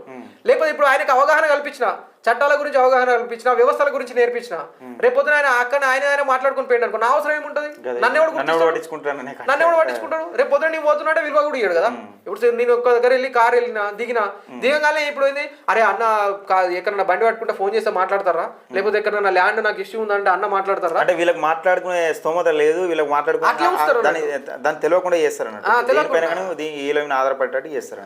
ఏంటంటే వీళ్ళు కూడా ఇప్పుడు సపోజ్ అన్న ఇప్పుడు ఒక విలేజ్కి వెళ్తారు, రాజకీయ నాయకుడు వెళ్ళంగానే ఈ మిగతా వాళ్ళందరూ యూత్ అంతా ఏమనిస్తారు, అరే అన్న బండి పట్టుకుంటే నాకు ఫోన్ చేస్తారు, ల్యాండ్ విషయంలో వచ్చింది అంటే మనం అన్న వచ్చింది ఖచ్చితంగా కలిసి రావాలని పోతారు. రేపు పొద్దున నువ్వు బండి కాడ మాట్లాడే అవసరం నీది నువ్వు మాట్లాడుకోగలిగినావు అనుకో, ల్యాండ్ కాడ నీది నువ్వు మాట్లాడుకోగలిగినావు అనుకో, రాజకీయ నాయకులతో ఏం పని అన్న నాకు అవసరం, నువ్వు ఆ ఇంటికి వచ్చినప్పుడు నేను ఎందుకు వస్తాను, నాకేమవసరం, నా పని నేను బిజీ ఉంటా. ఇవి అవన్నీ నేర్పకనే అసలు వ్యవస్థ మొత్తం యువతనంతా నాశనం చేసేదే రాజకీయ నాయకులు. ఆ రాజకీయ నాయకులు ఎట్లా నాశనం చేస్తున్నారు అంటే వ్యవస్థల గురించి అవగాహన కల్పించకుండా చిన్న విషయాల నుంచి పెద్ద విషయాల వరకు వాళ్ళ మీద ఆధారపడేటట్టు చేసి వాళ్ళని బయటకు వెళ్లకుండా చేసి ప్రతి దానికి వాళ్ళ మీద ఆధారపడేటట్టు చేసి వాళ్ళు బయటకు వెళ్ళగానే కనబడితే నమస్తే పెట్టేటట్టు చేసుకుంటారు యువతను. అందుకే నా ప్రయత్నం ప్రతి ఒక్కటి ఏదో ఒకటి దగ్గర మొట్టమొదటి అడుగు ఉంటుంది అన్న. నేను జిల్లాలనే మొట్టమొదటి అడుగు చేసిన. రేపు పొద్దున ఇది ఒక జిల్లాలో ఇది ఒక ఏంటంటే ఇది ఒక డ్రైవ్ లాగా చేస్తున్నాం. ఇది సక్సెస్ అయింది అనుకో మల్లన్నతో మాట్లాడి కూడా స్టేట్ లెవెల్ వేయగలుగుతాను. నాకు అంత కేపబిలిటీస్ ఉంది, నాకు అంత ఓపిక ఉంది, నాకు అంత టైం ఉంది. నేనేం ఉత్తుగా రాలే రాజకీయాలకు. నేను లక్షల జీతాలు వదిలిపెట్టుకున్నా, ఐఏఎస్ ఎగ్జామ్ ను బయట పెట్టుకున్నా, పెళ్లి అనేది చేసుకోవాలి ఇప్పటి వరకు. మా మమ్మీ వాళ్ళ దగ్గర నుంచి పాపం వాళ్ళకు నేనంటే ఏంటంటే వాళ్ళకి అర్థమవుతుంది. కానీ చుట్టుపక్కల ఉన్న వాళ్ళు ఏంది నీ కొడుకు ఎప్పుడు పెళ్లి చేసుకుంటారని 100 అడుగుతారు వాళ్ళు. అయినా కూడా అట్లాంటి ప్రెషర్లన్నింటిని కూడా తట్టుకొని నేను నిలబడున్నా. నన్ను ఏం కూడా వేయలేరు. ఈ డ్రైవ్ కంపల్సరీ చేస్తాను. ఈ మధ్య కాలంలో మిల్లర్ల పైన ఒక 4 కోట్ల దోపిడీ జరిగింది. మిల్లర్ల పైన దండు వినోద్ ఒక కార్యక్రమం ముందుకు తీసుకొచ్చినట్టు కనబడుతుంది. ఎట్లా ఏ విధంగా ఇప్పుడు రైతులు ఏమైందని అంటే ఫస్ట్ యాక్చువల్గా జరిగింది అంటే ముఖ్యంగా సిరిసిల్ల జిల్లాలో ఎక్కువ దోపిడీ జరిగినట్టుగా అనేక కథనం. అవును కరెక్టే, కథనం వచ్చింది కూడా వాస్తవం. అపెరల్ పార్క్ ఉంది. అపెరల్ పార్క్ లో ఏం జరిగింది? సిరిసిల్ల అపెరల్ పార్క్ తెలుసు కదా. దానిలో అపెరల్ పార్క్ లో ఏంది, ఏదైతే ఇక్కడ నుంచి అంటే ఐకేపీ సెంటర్ కావచ్చు, ప్యాక్ సెంటర్ కావచ్చు, డిసిసిబి సెంటర్ నుంచి వెళ్ళే ధాన్యం ఏదైతుందో డైరెక్ట్ గోదాంకి వెళ్లకుండా పక్కదారి పట్టించి అమ్ముకున్నారని చెప్పి కొంతమందిని రిమాండ్ చేశారు. సరే అసలు ఈ వ్యవస్థ ఏం జరుగుతుంది? రైతుల మీద అప్పటిదాకా నేను ఫోకస్ చేయాలి, ఎంతసేపు యూత్ ఇది ఆలోచించుకుంటుండే. అయితే రైతులు ఇట్లా జరిగింది, అది ఎంతవరకు జరుగుతుంది ఏందనేది దాని గురించి తెలుసుకుందామని చెప్పి నేను ఏం చేశాను అంటే జిల్లా ఆఫీస్లో కాంటాక్ట్ అయినా. జిల్లా డిసిఎస్ఓ సివిల్ సప్లైస్ ఆఫీసర్ ఉంటాడు కదా, ఆయన దగ్గర కాంటాక్ట్, ఆయన ఆఫీస్లో కాంటాక్ట్ అయితే వాళ్ళు ఏం ఇన్ఫర్మేషన్ చెప్పకుంటే నేనేం ఉత్తుతగా లేను కాబట్టి వాళ్ళు ఎట్లయితే ఇన్ఫర్మేషన్ చెప్తారో అదే రూట్లో నేను వెళ్ళిన. వాళ్ళ దగ్గర నుంచి ఇన్ఫర్మేషన్ సాధిద్దామని చెప్పి 1 మంత్ టైము సమాచార హక్కు చట్టం ద్వారా వెళ్ళిన. ఇవ్వలేదు 1 మంత్లో టైం ఇవ్వలేడు.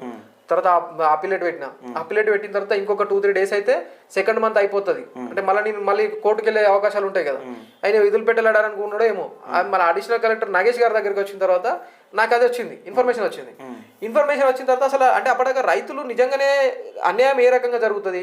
ఇప్పుడు ప్రతి పంటకు ఇప్పుడు సపోజ్ మనం ఐకేపీ సెంటర్ దగ్గర కానీ ఎక్కడైనా జోకినా కానీ వీళ్ళు ఏం చేస్తారు, ప్రతి క్వింటాల్కు 6 నుంచి 8 కిలోలు కట్ చేస్తున్నారు మిల్లర్లు. జోకడమే మొగ్గు జోకుతారు. యాక్చువల్గా ఇప్పుడు చెప్పాలన్నా నీకు ఒకటి 40 కిలోల బ్యాగా, 40 కిలోల అంటే బ్యాగ్ తో పాటు 41 ఉంటుంది. 40 కిలోలు 600 వాస్తవానికి జోక్ 600 ఉండాలి. కానీ 1 కేజీ జోకుతారు అక్కడ మొన్నైతే దారుణంగా 42 కిలోలు 43 కిలోలు జోకిరా. 43 కిలోల మీద ఇంకా అదే ఇవి చేసారు. సరే నేను చెప్పేది అంటే చిన్న చెప్తే 40 కిలో 600 గ్రాములు జోకాలి. వాళ్ళు ఏం చేస్తారు 41 కిలో దానికి లెక్క పెడతారు. మళ్ళా ఇది పదన ఉందని చెప్పి అదే మాయిశ్చర్ ఉందని చెప్పి అది ఉందని చెప్పి మళ్ళా అదేమంటారు తాలు ఉన్నది 6-8 మ్యాచ్ వచ్చినా కానీ తాలు తప్ప పేరుతోని 2-3 కిలోలు ఎక్కువ. మళ్ళీ 2 కిలోలు 600కు 1 కిలో ఎక్కువ బ్యాగ్ పోగా మళ్ళీ ఇంకా 2 కిలోలు తీసుకున్నారు. బ్యాగ్ ఇప్పుడు జనాలకు తెలియదు అన్న. ఇంకా వాస్తవంగా ఏమైతుందంటే ఇప్పుడు ఇది కూడా వ్యవస్థ లోపం ఎట్లయితుందంటే తెలియక జనాలకు ఐకేపీ సెంటర్లలో దీనిలో వాటర్ అనేది ఎవరి వాళ్ళు పట్టుకపోతారు మనోళ్ళు. కానీ అవి పట్టుకపోవద్దు, అది గవర్నమెంట్ ఇవ్వాలి. ఐకేపీ సెంటర్లో వాటరే కాదు రసనాలు కూడా పెట్టాలి. ఇంకేమన్నా అవసరం ఎలక్ట్రోలైట్స్ ను పెంచని అంటే దీనికి గవర్నమెంట్ డబ్బులు ఇస్తుంది. గవర్నమెంట్ ప్యాక్స్ కు ఐకేపీ సెంటర్లకు కమిషన్ ఇస్తుంది. క్వింటాల్ కింద 30 రూపాయలు 32 రూపాయలు ఉంది. ఎగ్జాక్ట్ 30 చేంజ్ ఉంటుంది, నాకు ఎగ్జాక్ట్ నెంబర్ గుర్తొస్తలే. 30 నుంచి 35 రూపాయలు. ఇప్పుడు ఐకేపీ సెంటర్ రైతుల దగ్గర కొనుగోలు చేసి మాకు తీసుకొని వచ్చిన తర్వాత అంటే వాళ్ళకు గవర్నమెంట్ కి అప్పచెప్పిన దానికి వాళ్ళకి కమిషన్ ఇస్తుంది. ఆ కమిషన్ మీదనే అప్పుడు లోకల్ ఎవరైతే ఐకేపీ సెంటర్ నిర్వహించడానికి ఉంటది కదా ఆయన శాలరీ కానీ సంచుల పైన నెంబర్లు వేసే శాలరీలు కానీ అవన్నీ దీనిలోకి ఇస్తారు అన్నట్టు. ఈ కమిషన్ల నుంచి ప్యాక్స్ వాళ్ళు ఇస్తారు. గవర్నమెంట్ వాళ్ళకి ఏదైతే క్వింటాల్ కింద అని చెప్పి కమిషన్ ఇస్తుందో ఆ కమిషన్ నుంచి వాళ్ళకి ఇస్తారు అన్నట్టు. అది జరగాల్సిన పద్ధతి. వాళ్ళు ఈ కమిషన్ లో భాగంగానే వాటర్ ప్రొవైడ్ చేయాలి, రసనాలు ప్రొవైడ్ చేయాలి, ఇవన్నీ చేయాలి వాళ్ళు. కానీ ఎవడు చేయడు. ఇదొకటి తార్పలిని అంత వేరు. ఇంకా తార్పలిని అది ఒక పెద్ద మోసం. ఇక అది అక్కడ దాకా పోతుంది. ఇవన్నీ జరుగుతూ ఉన్నాయి. అసలు ఇది ఏంది వ్యవస్థ అని చెప్పి పొద్దున డీప్గా పోదామని చెప్పి ప్రయత్నం చేసినప్పుడు నాకు ఇన్ఫర్మేషన్ వచ్చింది. ఇన్ఫర్మేషన్ చూసిన తంగలపల్లి మండలం చీర్లవంచ గ్రామంలో మానేరు రైస్ మిల్ను సీజ్ చేసిరు. ఏప్రిల్ 4వ తారీఖు నాడు సీజ్ చేసిరు. ఎవరు? Civil supplies corporation manager Narasimha ఉన్నాడు, ఇప్పుడు కూడా ఆయన ఏం చేసాడు, సీజ్ చేసాడు. అసలు ఇది ఏం జరుగుతుందని చెప్పి తీసినది. అది ఎప్పుడు 2024-25కు సంబంధించినటువంటి వానాకాలం పంట, అంటే 2 ఏళ్ల కింద ఏదైతే వానాకాలం పంట జరిగిందో ఆ పంటల సపోజ్ ఒక 1000 బ్యాగుల ధాన్యం పంపించింది అనుకో. ధాన్యం పంపిస్తే ఏం చేయాలి వాళ్ళు? రైస్ మిల్లర్లు బియ్యం పట్టించి ఆ బియ్యాన్ని గవర్నమెంట్కి అప్పచెప్పాలి. గవర్నమెంట్ ఏం చేస్తుంది? రేషన్ బియ్యం రూపంలో మనకు పంపిణీ చేయడం కానీ, లేకపోతే అవసరం ఉంటే FCI గోదాంలోకి పోతే వాళ్ళు వేరే రాష్ట్రాలకు కూడా పంపించుకుంటారు. ఇక అది వాళ్ళ దగ్గరికి వెళ్ళిన తర్వాత ఏమైనా చేసుకుంటారు. అప్పుడు ఇచ్చిన బియ్యం ఏదైతుందో దానికి దాదాపు 1400 చిల్లర మెట్రిక్ టన్నులు, 1400 చిల్లర మెట్రిక్ టన్నులు అంటే దాదాపు 4.5 కోట్ల వాల్యూ ఉన్నటువంటి బియ్యం ఇయ్యలేదని చెప్పి మానేరు రైస్ మిల్లును సీజ్ చేసి క్రిమినల్ కేసులు పెట్టి వాళ్ళని రిమాండ్ కొట్టారు. అరే ఇది జరిగిందా అని చెప్పి చూసిన 4.5 కోట్లు 4.5 కోట్లు ఉంటుంది. అది ఒక్క రైస్ మిల్ గురించి అలా అంటే క్రిమినల్ కేసు పెట్టేసారు, అలా అయిపోయింది, క్లోజ్ చేసారు, సీజ్ చేసారు, అదంతా అయింది. అయిన తర్వాత ఏమైందంటే అసలు మిగతా వాళ్ళది ఏముందని చెప్పి చూసిన. అదే ఎవరైతే మానేరు రైస్ మిల్ సీజ్ చేసినటువంటి సీజన్ ఉంటది కదా 2024-25కు సంబంధించినటువంటి వానాకాలం పంటకు, ఆ వానాకాలం పంటకు సంబంధించి ఎన్ని రైస్ మిల్ల దగ్గర ఎంతెంత ఉందని చెప్పి తీసిన అన్నట్టు. 108 రైస్ మిల్లకు ధాన్యం అలొకేషన్ చేసారు. అప్పుడు దానిలో 38 రైస్ మిల్లు ఏంటంటే మొత్తానికి అసలు డబ్బులు పూర్తిగా చెల్లించలేదు. అదేంటి ధాన్యం అంటే బియ్యం పూర్తిగా మనకు CMR rice, custom milled rice అంటారు. ఆ కస్టమ్ మిల్డ్ రైస్ అనేది గవర్నమెంట్కి వాపస్ ఇయ్యలేరు వాళ్ళు. ఎందుకు ఇయ్యలేరు అని చెప్పి నేను అడిగిన, క్వశ్చన్ చేసిన, ఎందుకు ఇయ్యలేరు సార్ మరి వీళ్ళు? ఇవ్వకపోవడానికి గల కారణాలు వివరించాలంటే కారణాలు చెప్పాలి. వాళ్ళు ఏం చేశారంటే కారణాలల్లో స్టేట్ రైస్ మిల్లర్స్ అసోసియేషన్ ఉంది. వాళ్ళు ఏం చేసారు, రైస్ మిల్లర్స్ అసోసియేషన్ వాళ్ళు ప్రిన్సిపల్ సెక్రటరీ మన సివిల్ సప్లైస్ డిపార్ట్మెంట్ ఉంటుంది కదా సెక్రటేరియట్ లో, వాళ్ళ దగ్గరికి వెళ్ళి ఒక 3 months టైం అడిగారు. 3 months టైం అయితే అదొక ప్రొసీడింగ్ వచ్చింది. ఎప్పుడు April 28th ప్రొసీడింగ్ వచ్చింది. అంటే July 27 వరకు, ఈ మంత్ 27th వరకు వాళ్ళకి టైం ఉంది. 2024-25కు సంబంధించినటువంటి ఖరీఫ్ పంట అంటే వానాకాలం పంటలో తీసుకున్న ధాన్యానికి బదులుగా ఇవ్వాల్సిన బియ్యానికి డెడ్ లైన్ ఏంది అని అంటే April 27, ఈ month July 27 last date. July 27 పని చేస్తలేరా లేకపోతే బయట అమ్ముకుంటున్నారు? ఇక వాళ్ళ దగ్గర కొన్ని ఒక్కొక్కరు ఒక్కొక్క రకంగా చేస్తారు. వాళ్ళు ఏం చేస్తారని అంటే వాళ్ళ పేర్లు వద్దు కానీ వాళ్ళు ఏం చేస్తారని అంటే కొంతమంది డైరెక్ట్ అమ్మేసుకుంటారు. ఇప్పుడు నువ్వు ఒకసారి ఆలోచించు, ఒక rice mill VRR rice mill అని చెప్పి వెంబడి ఉంది. దాని గురించి నేను బయట వీడియో చేసిన, దాని గురించి కంప్లైంట్లు పెట్టినా, అన్ని పెట్టినా. దాని ఎగ్జాంపుల్ చెప్తాను నేను. 1232 మెట్రిక్ టన్నులు ఏమున్నది ఎగ్జాక్ట్ 1232.773 అంటే 1232 మెట్రిక్ టన్నుల బియ్యం ఇవ్వాలి వాళ్ళు ఆ పంటకు సంబంధించింది. నీకు ఇంకోటి చెప్పాలి, April 4 నాడు మానేరు రైస్ మిల్లు సీజ్ చేసారు, క్రిమినల్ కేసు చేశారు. April 28 నాడు ప్రొసీడింగ్ వచ్చింది. ఈ మిగతా 24 రోజుల గ్యాప్ లా ఈ ఏవైతే 36-38 రైస్ మిల్లు ఉన్నాయి పెద్దగా, అంటే 100 మెట్రిక్ టన్ కన్నా ఎక్కువ ఇవ్వాల్సినాయి, ఈ రైస్ మిల్ల మీద ఎందుకు జరగలేదు అటాక్? ఈ రైస్ మిల్లర్లు ఎందుకు సీజ్ చేయలేరు? ఈ రైస్ మిల్ల మీద ఎందుకు క్రిమినల్ కేసులు పెట్టలేరు? ఈ రైస్ మిల్లర్లు ఎందుకు పంపలేరు జైలుకు? కారణం ఏంది అని ఎత్తికినప్పుడు దొరికింది ఏంటంటే వీళ్ళంతా ఏదో ఒక రకంగా పొలిటికల్ గా అఫిలియేట్ అయి ఉన్నారు. ఏదో ఒక రకంగా ఇప్పుడు VRR రైస్ మిల్ అని చెప్పింది ఏంటంటే వేములవాడ రూరల్ మాజీ ఎంపీపీ బండ మల్లేశం గారి సతీమణి పేరు మీద ఉన్నది. అది ఆయన ఎట్లా ముడతాడా? ఇప్పుడు అంటే రాజకీయ నాయకులు అందరూ ఒకటే, కార్యకర్తలు ఏ పార్టీ అయినా ఒకటే. ఇప్పుడు ఉన్నది అది కాంగ్రెస్ ప్రభుత్వం, అక్కడ ఉన్న ఎమ్మెల్యే కూడా కాంగ్రెస్, ఆయన విప్ కూడా ప్రజెంట్. ఆయనకు బీజేపీ ఎంపీపీ మీద నీకేంది అంత ప్రేమ ఏంది? అంటే పొలిటికల్ గా ప్రతి ఒక్కరిని కాపాడతారు అన్నట్టు. ఏ పార్టీలు ఉన్నా కానీ అంతా వాళ్ళే. ఇప్పుడు ఈ మిగతా వాళ్ళు అంటే పార్టీలకు సంబంధం లేకుండా ఎవరైతే ఉంటారో అలా ఎక్కడున్నా నాశనం చేస్తారు, ఎక్కడున్నా నాశనం చేస్తారు అనేది దీనికి ఒక ఉదాహరణ. ఇది డైరెక్ట్ చెప్తున్నారు ఉదాహరణ. పార్టీ పొజిషన్ లేకుండా ఉంటే కదా. April 4 నాడు ఆమె సీజ్ చేసారు వాళ్ళది Maneru rice mill. April 28 proceeding వచ్చింది. మధ్యలో 24 రోజుల గ్యాప్ ఉంది. నీకున్న రైస్ మిల్లు 36. నువ్వు రోజు ఒక రైస్ మిల్ ఎందుకు సీజ్ చేయవు? అంటే సెలెక్టివ్ గా పలానా వెంకటేష్ చేయాలి, పలానా వినోద్ చేయాలని ఎందుకు చేస్తున్నారు మీరు? కారణం ఏంటంటే వీళ్ళు పొలిటికల్ గా అఫిలియేట్ అయి ఉన్నారు. ఇప్పుడు వేములవాడ రూరల్ సంబంధించినటువంటి మాజీ జెడ్పీటీసీ ఒక ఆయన ఉన్నాడు, ఆయన ఇండైరెక్ట్ గా పార్ట్నర్. ఆయన ఇండైరెక్ట్ గా పార్ట్నర్ ఉన్న దాంట్లో కూడా 900 మెట్రిక్ టన్నులు ఇవ్వాలి. అంటే దాదాపు 3 కోట్లు దాని వాల్యుయేషన్. దాదాపు బహిరంగ మార్కెట్ లో 3 కోట్లు ఉంటది. ఆ 3 కోట్ల వాల్యుయేషన్ ఉంది. అంటే అది ఒక్క పంటకు ప్రజాధనాన్ని ఇలా కూడా నాశనం చేస్తారు. నేను ఒక్క పంటకు సంబంధించి చెప్తున్నా ఇవన్నీ. ఆ 3 కోట్లు 4 కోట్ల లెక్కలు నేను చెప్పేటి అన్ని ఒక్క పంట గురించే మాట్లాడుతున్నా. అది కూడా 2024 వానాకాలం పంట ఉంటుందా ఆ పంటకు సంబంధించి మాట్లాడుతున్నా. మిగతా అన్ని ఇంకా బాగున్నాయి. ఇప్పుడు VRR రైస్ మిల్ మొత్తం తీస్తే 10 కోట్ల లెక్క వెళ్తుంది అని చెప్పి నాకు ఆఫీసర్ ఒక ఆయన చెప్పిండు. మొత్తం తీస్తే 10 కోట్ల లెక్క వెళ్తుంది, నువ్వు దాని గురించి కూడా పెట్టంటే అది కూడా పెట్టినా. మొత్తం 10 కోట్లు అర్థం చేసుకో. 10 కోట్లు ఒక్క రైస్ మిల్, ఒక్క పంటకి. అది కూడా ఒక్క పంట కాదు, ఒక పంటకు 4 ఓవరాల్ గా 10 కోట్ల పెండింగ్. 10 కోట్ల పెండింగ్ ఉన్నది. అంటే రాష్ట్ర వ్యాప్తంగా ఎన్ని రైస్ మిల్లులు ఉన్నాయి, మొత్తం ఎన్ని కోట్ల పెండింగ్ అయితే? ఈ రాష్ట్ర వ్యాప్తంగా ఎగ్జాక్ట్ నెంబర్ తెలియదు, మనం మాట్లాడద్దు. నాకు జిల్లా వ్యాప్తంగా 108 రైస్ మిల్లులకు ధాన్యం అలొకేషన్ చేశారు ఎప్పుడు 2024-25లో. ఇప్పుడు ఆ ఒక్క VRR రైస్ మిల్ గురించి మాట్లాడితే ఆయనే VRR రైస్ మిల్ ఆయనకు సంబంధించి ఏదైతే రైస్ మిల్ ఉందో ఆ రైస్ మిల్ ఒక్క పంటకే 4 కోట్ల పెండింగ్ పెట్టిండు. ఓవరాల్ గా 10 crores వరకు ఉందని చెప్పి సమాచారం పూర్తిగా తెలియదు. కానీ ఒక పంటకు 4 కోట్లు పెండింగ్ ఉందనేది నాకు పక్కా సమాచారం ఉంది. పక్క సమాచారం. ఎందుకు సీజ్ చేస్తలేరు? చెయ్యరు, ఎందుకంటే ఆయన ఎంపీపీ కదా. ఇప్పుడు ఈయన మరి ఆ శ్రీనివాస్ గారికి ఎందుకు భయం అవుతుందో నాకు అర్థం కాలేదు. మరి ఇప్పుడు ఆయన బీజేపీ పార్టీ, రేపు పొద్దున ఆయన కేంద్ర మంత్రితో బండి సంజయ్ ఉన్నాడు, ఆయనతో ఏమన్నా దోస్తాను ఉండి చేసి రేపు పొద్దున నా మీద ఈడీ రైడ్లు సిబిఐ రైడ్లు ఏమైనా చేపించడానికి భయపడుతుండా, లేకపోతే ఈయన ఏమైనా అవినీతికి ఇప్పుడు ఒక మనిషిని అంటే ఒక మనిషి పైన గవర్నమెంట్ యాక్షన్ తీసుకోకపోవడానికి రెండే కారణాలు ఉంటాయి.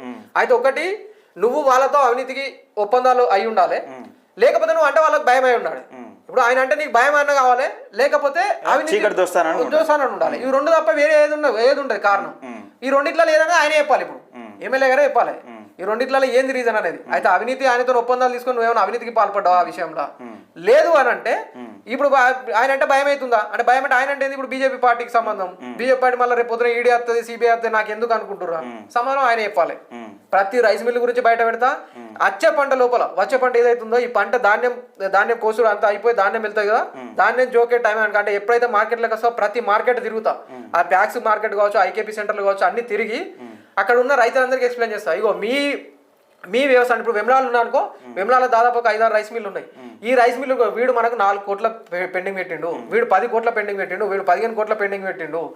వీడు రైస్ మిల్కి వెళ్ళినప్పుడు నీకు 4-6 నుంచి 8 కట్ చేస్తాను అంటాడు చూడు, కట్ చేస్తా అన్నప్పుడు వాడిని ఏం చేయాలనేది మీరు డిసైడ్ చేసుకోరు. వాడిని బయటకు పడేయాలి, గల్ల గుంజి గల్ల బట్టి వాడిని బయటకు చేసి మీరు హ్యాండ్ ఓవర్ చేసుకోవాలి దాన్ని. రైస్ మిల్లు ప్రజలది, ఒక్క రైస్ మిల్ రైతులదే. ఇప్పుడు పేరుకు డైలాగులు చెప్పడం తప్పితే రైస్ మిల్లులు సీజ్ చేస్తాం, రైతుల దగ్గర ఎక్కువ తూకం వేస్తే రైస్ మిల్లులు సీజ్ చేస్తామని బీఆర్ఎస్ ప్రభుత్వం నుంచి కాంగ్రెస్ ప్రభుత్వం దాకా ఈ పేరుకు డైలాగులు తప్పితే ఒక్క మిల్లు సీజ్ చేసింది లేదు. అడ్డగోలు దోపిడి ఇంట్లో నాకు తెలిసి రాజకీయ నాయకులు పక్కా ఆస్తం ఉంటుంది. ఇలా రాజకీయ నాయకులు చీకటి కోణం ఉంటుంది. చెప్తున్నా ఇప్పుడు నీకు డైరెక్ట్ చెప్తున్నా, విఆర్ఆర్ రైస్ మిల్ భాజపాతో పేరు పెట్టి చెప్పినా కదా నేను వీడియో రిలీజ్ చేసినాక కొంతమంది ఫోన్ చేసి ఉంటారు ఆయన బీసీ కదా అంటారు. బీసీ అయితే నువ్వు 4-5 కోట్లు అవుతావు, నువ్వు దొరవైతావు. దోపిడీదారి ఎవడైనా దొరనే, మనకు అక్కడ బీసీలలో ఉన్న దొరనే అవుతాడు, ఇంకోడైనా దొరనే. నువ్వు దొరవైతున్నావు. ఇప్పుడు జిల్లాలో ఉన్నటువంటి పెద్ద దొరలలో నువ్వు ఒక దొరవైనావు. ఇప్పుడు రైస్ మిల్లర్ వ్యవస్థ ఒక మనిషి, నువ్వు నాకు చెప్పు, రాజన్న సిరిసిల్ల జిల్లాలో ఎంత మంది 10 కోట్ల వాళ్ళ జీవితకాలంలో చూడగలుగుతారు? 10 కోట్ల రూపాయలు చెప్పు, ఎంతమంది ఎన్ని కుటుంబాలు చూస్తాయి చెప్పు నాకు.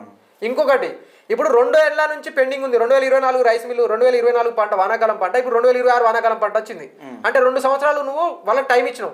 మళ్ళీ ఇంకా మీదికెళ్ళి 3 నెలలు పొడిగించారు మన అది ఏప్రిల్ నుంచి చెప్పిన కదా, ఏప్రిల్ 28 నుంచి ఇప్పుడు జూలై 27 దాకా పొడిగించిన. ఇప్పుడు దాదాపు 2.5 సంవత్సరాలు అవుతుంది. ఈ 2 సంవత్సరాలకు సరే 2 సంవత్సరాలు అనుకో, 2 సంవత్సరాలకు ఎంత ఇంట్రెస్ట్ వస్తుంది? 4 కోట్లకు. 4 కోట్ల పెండింగ్ పెట్టినావు నువ్వు బియ్యం, 4 కోట్ల బియ్యం ఆయన నీకు పెండింగ్ పెట్టిండు. 4 కోట్లకు సపోజ్ ఆ 4 కోట్లు నేను అమ్ముతా, ఎవరో తెలియకుండా అమ్ముకుంటా, బ్యాంకులో పెట్టుకుంటా. సపోజ్ బ్యాంకులో పెట్టుకుంటే 4 కోట్లకు 1 సంవత్సరానికి 8% ఇంట్రెస్ట్ ఇస్తుంది బ్యాంక్, ఇస్తుంది బయట అవసరం లేదు. 7 నుంచి 8%, 4 కోట్లకు 32 లక్షలు వస్తుంది ఇంట్రెస్ట్ సంవత్సరానికి. అంటే ఇప్పుడు 64 లక్షలు ఖాళీ ఇంట్రెస్ట్ వస్తుంది ఆయనకు. దాదాపు 1 కోటి రూపాయలు ఇంట్రెస్ట్ ఇప్పుడు 10 కోట్లకు 3-4 కోట్ల ఇంట్రెస్ట్ వస్తుంది. ఆ ఇంట్రెస్ట్ కాదా నీ 10 కోట్లకి వాడుతుంది తర్వాత ఏముంది? అంతే కదా, నష్టం ఏమనికి అది ప్రజలకు, అంతే కదా. సరే, నాకు ఈ రైస్ మిల్లల మీద పెద్ద కోపం ఏంది అని అంటే, మీరు ప్రభుత్వానికి ఇవ్వాల్సిన ఎవడు చక్కగా ఇయ్యడు. ఇప్పుడు మీరు చట్టాలని పాటించారు, మీరు ప్రభుత్వానికి ఇవ్వాల్సిన ఒక్కొక్కరు 10 కోట్ల దాకా, 4 నుంచి 10 కోట్ల దాకా ఎందుకు అవుతున్నాయో నాకు అర్థమవుతలేదు. అని ఒకటి చెప్పి 1 నిమిషం, 4 నుంచి 10 కోట్ల దాకా పెండింగ్ పెడతారు. మీరు ఇవన్నీ చేస్తారు, అటు ప్రభుత్వానికి పెండింగ్ పెట్టి ఇంట్రెస్ట్ పెండింగ్ పెడతారు. ఇప్పుడు వాళ్ళ రైస్ మిల్ సీజ్ చేస్తాం, ఏమవుతాయి? 10 కోట్లు వస్తాయి నాకు చెప్పు, ఏ రైస్ మిల్ వస్తుంది? అవి ఆల్రెడీ లోన్లు ఉంటాయి, వస్తాయా? ఏం రావు, వానికి ఏం లాస్ ఉంటుంది? ఏముండదు. 10 కోట్లు అయితే మిగులుతాయి. ఆ 10 కోట్లు ఉంటాయి. 10 కోట్లు కాకుండా ఇంకా సంపాదించేది ఉంటాయి కదా, సంపాదించేది ఇంట్రెస్ట్ల పేరు మీద 4-5 కోట్లు, 1 కోటి రూపాయలు మినిమం సంపాదిస్తారు వాళ్ళు. ఇంట్రెస్ట్లే, బ్యాంక్ ఇంట్రెస్టే 1 కోటి రూపాయలు ఇస్తుంది. అది పక్క పెడితే 4 కోట్ల బియ్యం ఉంటే 4 కోట్ల నువ్వు పెండింగ్ పెడితే 4 కోట్లు అట్లా వాయే, 1 కోటి రూపాయలు ఇంట్రెస్ట్ లాగా పోతుంది, 5 కోట్లు వాయే. ఈ 5 కోట్లు కాకుండా వీళ్ళందరూ ఏం చేస్తారంటే, ఇప్పుడు ఎంపీపీ గారు కావచ్చు, లేకపోతే ఇంకెవరన్నా ఉన్నారో వీళ్ళందరూ ఇంకా కొన్ని వేరే అక్రమాలకు కూడా పాల్పడతారు. వేరే అక్రమాలు ఇక అట్లా సంపాదిస్తారు. ఇవన్నీ మళ్ళీ ఇంకోటి ఏంటంటే నాకు బాధ అంతా ఈ రైస్ మిల్లర్ల మీద ఒకటే బాధ. ఇటు గవర్నమెంట్కి ఇవ్వాల్సిన 10 కోట్లు పెండింగ్ పెడతారు, 4 కోట్లు పెండింగ్ పెట్టింది విఆర్ఆర్ రైస్ మిల్లు. మళ్ళీ రైతుల నుంచి కొనేటప్పుడు 6 నుంచి 8 కిలో కట్ చేస్తావు. నువ్వు అక్కడ బాధ్యత కరెక్ట్ ఉండి ఇక్కడ కట్ చేయి కదా, ఒప్పుకుందాం సరే. నువ్వు అటు కరెక్ట్ ఉండవు, ఇటు కరెక్ట్ ఉండవు. ఇక్కడ తింటాడు, అక్కడ కట్టాడు ఇక్కడ తినుకుంటావు. ఇప్పుడు 6 నుంచి 8 కిలో అన్యాయంగా దోచుకుంటారు వీళ్ళు. 6 నుంచి 8 కిలో రైతు నుంచి అన్యాయంగా అడ్డగోలుగా దోచుకొని మళ్ళీ ప్రభుత్వానికి ఇవ్వాల్సిన టైంలో మరి ఇయ్యరు. వాళ్ళు కట్టేటేమో బరాబర్ కట్టారు. అంటే మన దగ్గర తీసుకొని అక్కడ ఇస్తున్నారు అంటే ఇక్కడ తింటున్నారు, అక్కడ ఇడిచి పెడుతున్నారు, అక్కడ కట్టేది లేదు. అదే ఇప్పుడు మనం కట్టాలి, మనం ధాన్యం ఇవ్వాల్సి వస్తేమో బాధ్యత బరాబర్ ఇవ్వాలి, ఇంకా మీదికి ఎక్కువ ఇవ్వాలి. వాళ్ళు మనకి ఇచ్చేయాల్సిన బియ్యం ఉంటుంది చూసిన గవర్నమెంట్ కు, అవి ఇయ్యరు బరాబర్ టైంకు. వాళ్ళు బరాబర్ టైంకి ఇయ్యరు. ఎందుకు ఇయ్యరు? రాజకీయంగా వాళ్ళకు ఒప్పందాలు ఉంటాయి. ఇక అంతే కదా, అర్థమైంది. ఇప్పుడు రెండే కారణాలు ఉంటాయి. రైట్. చివరిగా మొన్న తెలంగాణ రాజ్యాధికార పార్టీ రాజ్యాధికార సమరబలి భువనగిరిలో జరిగింది. దీనిది ఎట్లా ఉంది పబ్లిక్ టాక్? నిజంగా మొత్తం పెద్ద ఎత్తున ఒక సీఎం రేవంత్ రెడ్డికి లేని క్రేజ్ తీర్మానం వలన వచ్చింది ఈ సభతోనని చాలా మంది విశ్లేషకులు చెప్తా ఉన్న నేపథ్యం చూస్తా ఉన్నాం. ఎట్లా చూడొచ్చు దీన్ని 100% వాస్తవం. ఎందుకంటే ఒక నాయకుడు నాకు ఒకతను ఫోన్ చేసినాడు, ఒక సంఘానికి సంబంధించినటువంటి ఒక సంఘానికి జిల్లా అధ్యక్షుడు. ఆయన ఫోన్ చేసి ఏం మాట్లాడాడంటే, వినోద్ నీకంటే ముందు నేను జిల్లా అధ్యక్షుడు తీసుకుని ఉంటే బాగుంటారు అన్నాడు. ఎందుకు ఒక జిల్లా క్రేజ్ పెరిగింది సభతోనే కదా, సభ తర్వాతనే అన్నాడు. వాస్తవానికి రేవంత్ రెడ్డి చేయలేని పని తీర్మానం వలన ఒంటరిగా పోరాటం చేస్తా ఉన్నాడు రేవంత్ రెడ్డి కన్నా 100%. రేవంత్ రెడ్డి ఏం చేసిండు నాకు ఒకసారి కేసీఆర్ గవర్నమెంట్ ఉన్నప్పుడు, టిఆర్ఎస్ గవర్నమెంట్ ఉన్నప్పుడు ప్రతిపక్ష పాత్ర రియల్ ప్రతిపక్ష పాత్ర పోషించింది ఎవరు? 4 లక్షల లైవ్ 5 లక్షల లైవ్ చూసిర్రు అప్పుడు. ఆయన అంతకంటే ఎక్కువ చూసిర్రు. ఒక్కొక్కసారి 30-35 వచ్చినాయి. మరి అసలు ప్రతిపక్ష పాత్ర ఆయన కొత్తనా? ఆయన నేర్చుకోవాలనా? అవసరం లేదు కదా. బీజేపీ లేదు, కాంగ్రెస్ లేదు, ఈ రేవంత్ రెడ్డి లేడు. ఇప్పుడు తీర్మానం ప్రశ్నించే కొంత క్యూనిస్ పెట్టి ఆయన మేనేజ్ చేసి బతికిండు. ఇప్పుడు రేవంత్ రెడ్డి ఆయన చేసింది ఏంటి అని అంటే మేనేజ్ చేసిండు.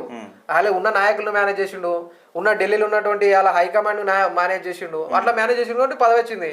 ఈయన ఎవరిని మేనేజ్ చేసేయలేడు కదా, ఈయన మేనేజ్ చేసుకోవాల్సిన అవసరం కూడా లేదు.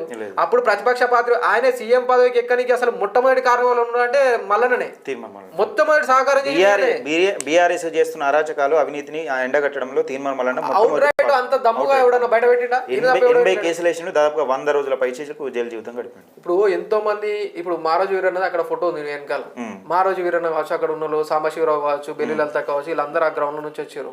వాళ్ళందరినీ అంటే మొత్తం బహుజన వర్గాలకు సంబంధించిన నాయకులు కాబట్టి వాళ్ళందరినీ చంపేయడం అది చేసిర్రు. అప్పుడున్న అగ్రవర్ణ నాయకులు ఎవరైతే ఉన్నారో అట్లా చేసిర్రు. చేసిన తర్వాత కూడా ఆయనకి ఎట్లాంటి థ్రెట్ ఉంటుందని తెలిసి కూడా ఆయనకి ఏదో ఒక రకంగా థ్రెట్ ఉంటుంది. అక్కడ ఉన్నంత అగ్రవర్ణ నాయకులు ఇప్పటికీ అట్లనే నడుస్తున్నది.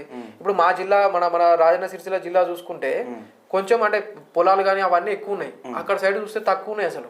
నేను అంటే నల్గొండకు మొట్టమొదటిసారి భువనగిరి వెళ్ళినప్పుడు చూసిన, అక్కడ వెళ్ళినప్పుడు అంటే పొలాలు కానీ ఇవన్నీ ఏముండేది అక్కడ, సాగు చేయడానికి ఏం లేవు ఎక్కువ. లేనప్పుడు అందరు ఏం చేస్తారు, రాజకీయంగా ఇట్లనే పొద్దున్న లేసి వెనకాల తిరుగుడు అవి జరుగుతాయి. జరిగినప్పుడు అక్కడ అంతా అంటే కమ్యూనిజం అక్కడ ఉండడానికి కూడా కారణం అది అప్పటి నుంచి ఇప్పటి వరకు. సరే వాళ్ళందరూ పోరాటం మంచిగా చేస్తారు, కమ్యూనిస్టులు అందరూ వీళ్ళకి సహకరిస్తారు. కానీ ఈ అగ్రవర్ణ నాయకులు ఉన్న జాగల, డబ్బు ఇన్ఫ్లుయెన్స్ చేసే జాగల ఇంత భారీ స్థాయిలో పెట్టి సక్సెస్ అవుతాడని అసలు నేను కూడా ఫస్ట్ అనుకోలే. కానీ నాకు ఆ నాయకుడు ఫోన్ చేసినాక అనుకున్నా మనం కరెక్ట్ స్టెప్ వేసినామని అనుకున్నా. అంటే ప్రతి ఒక్కరు ఇప్పుడు రియలైజ్ అవుతారు, వేరే పార్టీలు ఉన్న వాళ్ళు కూడా, లేదా కొన్ని సంఘాలకు సంబంధించిన నాయకులు కూడా.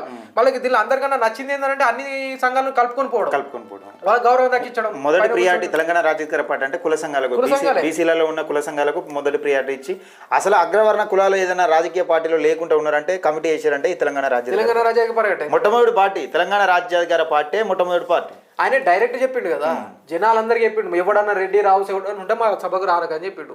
దమ్మున నాయకుడు కదా ఆయన. ఇంకా ఆయనతో ఎవరు పోటీ పడతారు? కేసీఆర్ మాటలతో కింద మీద చేసిన మాటలతోనే చేసిండు కదా ఆగము. అందరు కేసీఆర్ తెలంగాణ ఉద్యమంలో మాటలతో చేసినారు, ఆయనకు మించిన మాటలు ఉంటాయి దగ్గర. ఎవరు చూడని వాళ్ళు ఎవరు అందరికీ తెలుసు. అది టైం టేకింగ్ ఉంటుంది ఏదైనా, అంతే కదా, కొంచెం సమయం పడుతుంది. సమయం సమానం చెప్తుంది, కాలం సమానం చెప్తుంది. కానీ ఆయన నాయకత్వంలో అసలు మీకు ఇంకొకటి, అసలు తెలంగాణ రాజ్యాధికార పార్టీ గురించి చెప్పాల్సిన మొట్టమొదటి ఏంటి అని అంటే, నేను సంఘంలో పనిచేసినప్పుడు ఏమనుకున్నానంటే, సంఘం అంటే ఏముంటుంది, పొద్దున మీటింగ్లో అవన్నీ ఏముంటాయి మావి, ఏదో సంఘంలో పనిచేస్తున్నాం పేరు ఉంటుంది, మనం వర్క్ చేసుకుంటే వర్క్, లేకపోతే లేదు. మళ్ళా అట్లా వేయలే. 100 రోజులు మీటింగ్లు పెట్టి 100 రోజులు మొత్తం పెద్ద పెద్ద క్లాసులు, పెద్ద పెద్ద అసోసియేట్ ప్రొఫెసర్లు, మంచి మంచి యూనివర్సిటీలు వాళ్ళందరి నుంచి తీసుకొచ్చి పొలిటికల్ క్లాసులు, సోషల్ మీడియాకి సంబంధించిన క్లాసులు కూడా ఇప్పించిండు. సింపుల్ ఇంకా డీటెయిల్గా చెప్పాలంటే క్యాప్షన్ ఎట్లా ఇవ్వడం కూడా నేర్పుతుండే ఆయన. ఇక అంతకుమించి ఎవరు నేర్పుతాడు? ఏ నాయకుడు నేర్పుతాడు? నాయకుడు ఎవరైనా నేర్పుతాడా? ఆయన ఇప్పుడు రేవంత్ రెడ్డి గురించి ఇందాక అన్నారు కాబట్టి చెప్తున్నా. ఆయన అన్ని ఎస్టాబ్లిష్ అయిన పార్టీలలో పోయి అక్కడ కూర్చొని ఇప్పుడు ఉన్నదాన్ని నడిచి అంటే ఉన్నదాన్ని నడిపించి చేసిండు తప్ప ఎస్టాబ్లిష్ చేసేటోళ్ళు తెలుస్తుంది కదా, అంతే కదా. చెట్టుకు నీరు వసుడు తెలుసు, విత్తనం పెట్టుడు తెలియదు కదా ఆయనకు. విత్తనం ఈయనే పెడుతుండు ఎట్లా. రైట్. ఇది దండు వినోద్, తెలంగాణ రాజ్యాధికార పార్టీ సిరిసిల్ల జిల్లా అధ్యక్షుడు. చూస్తూనే ఉండండి TMR న్యూస్. Thank you.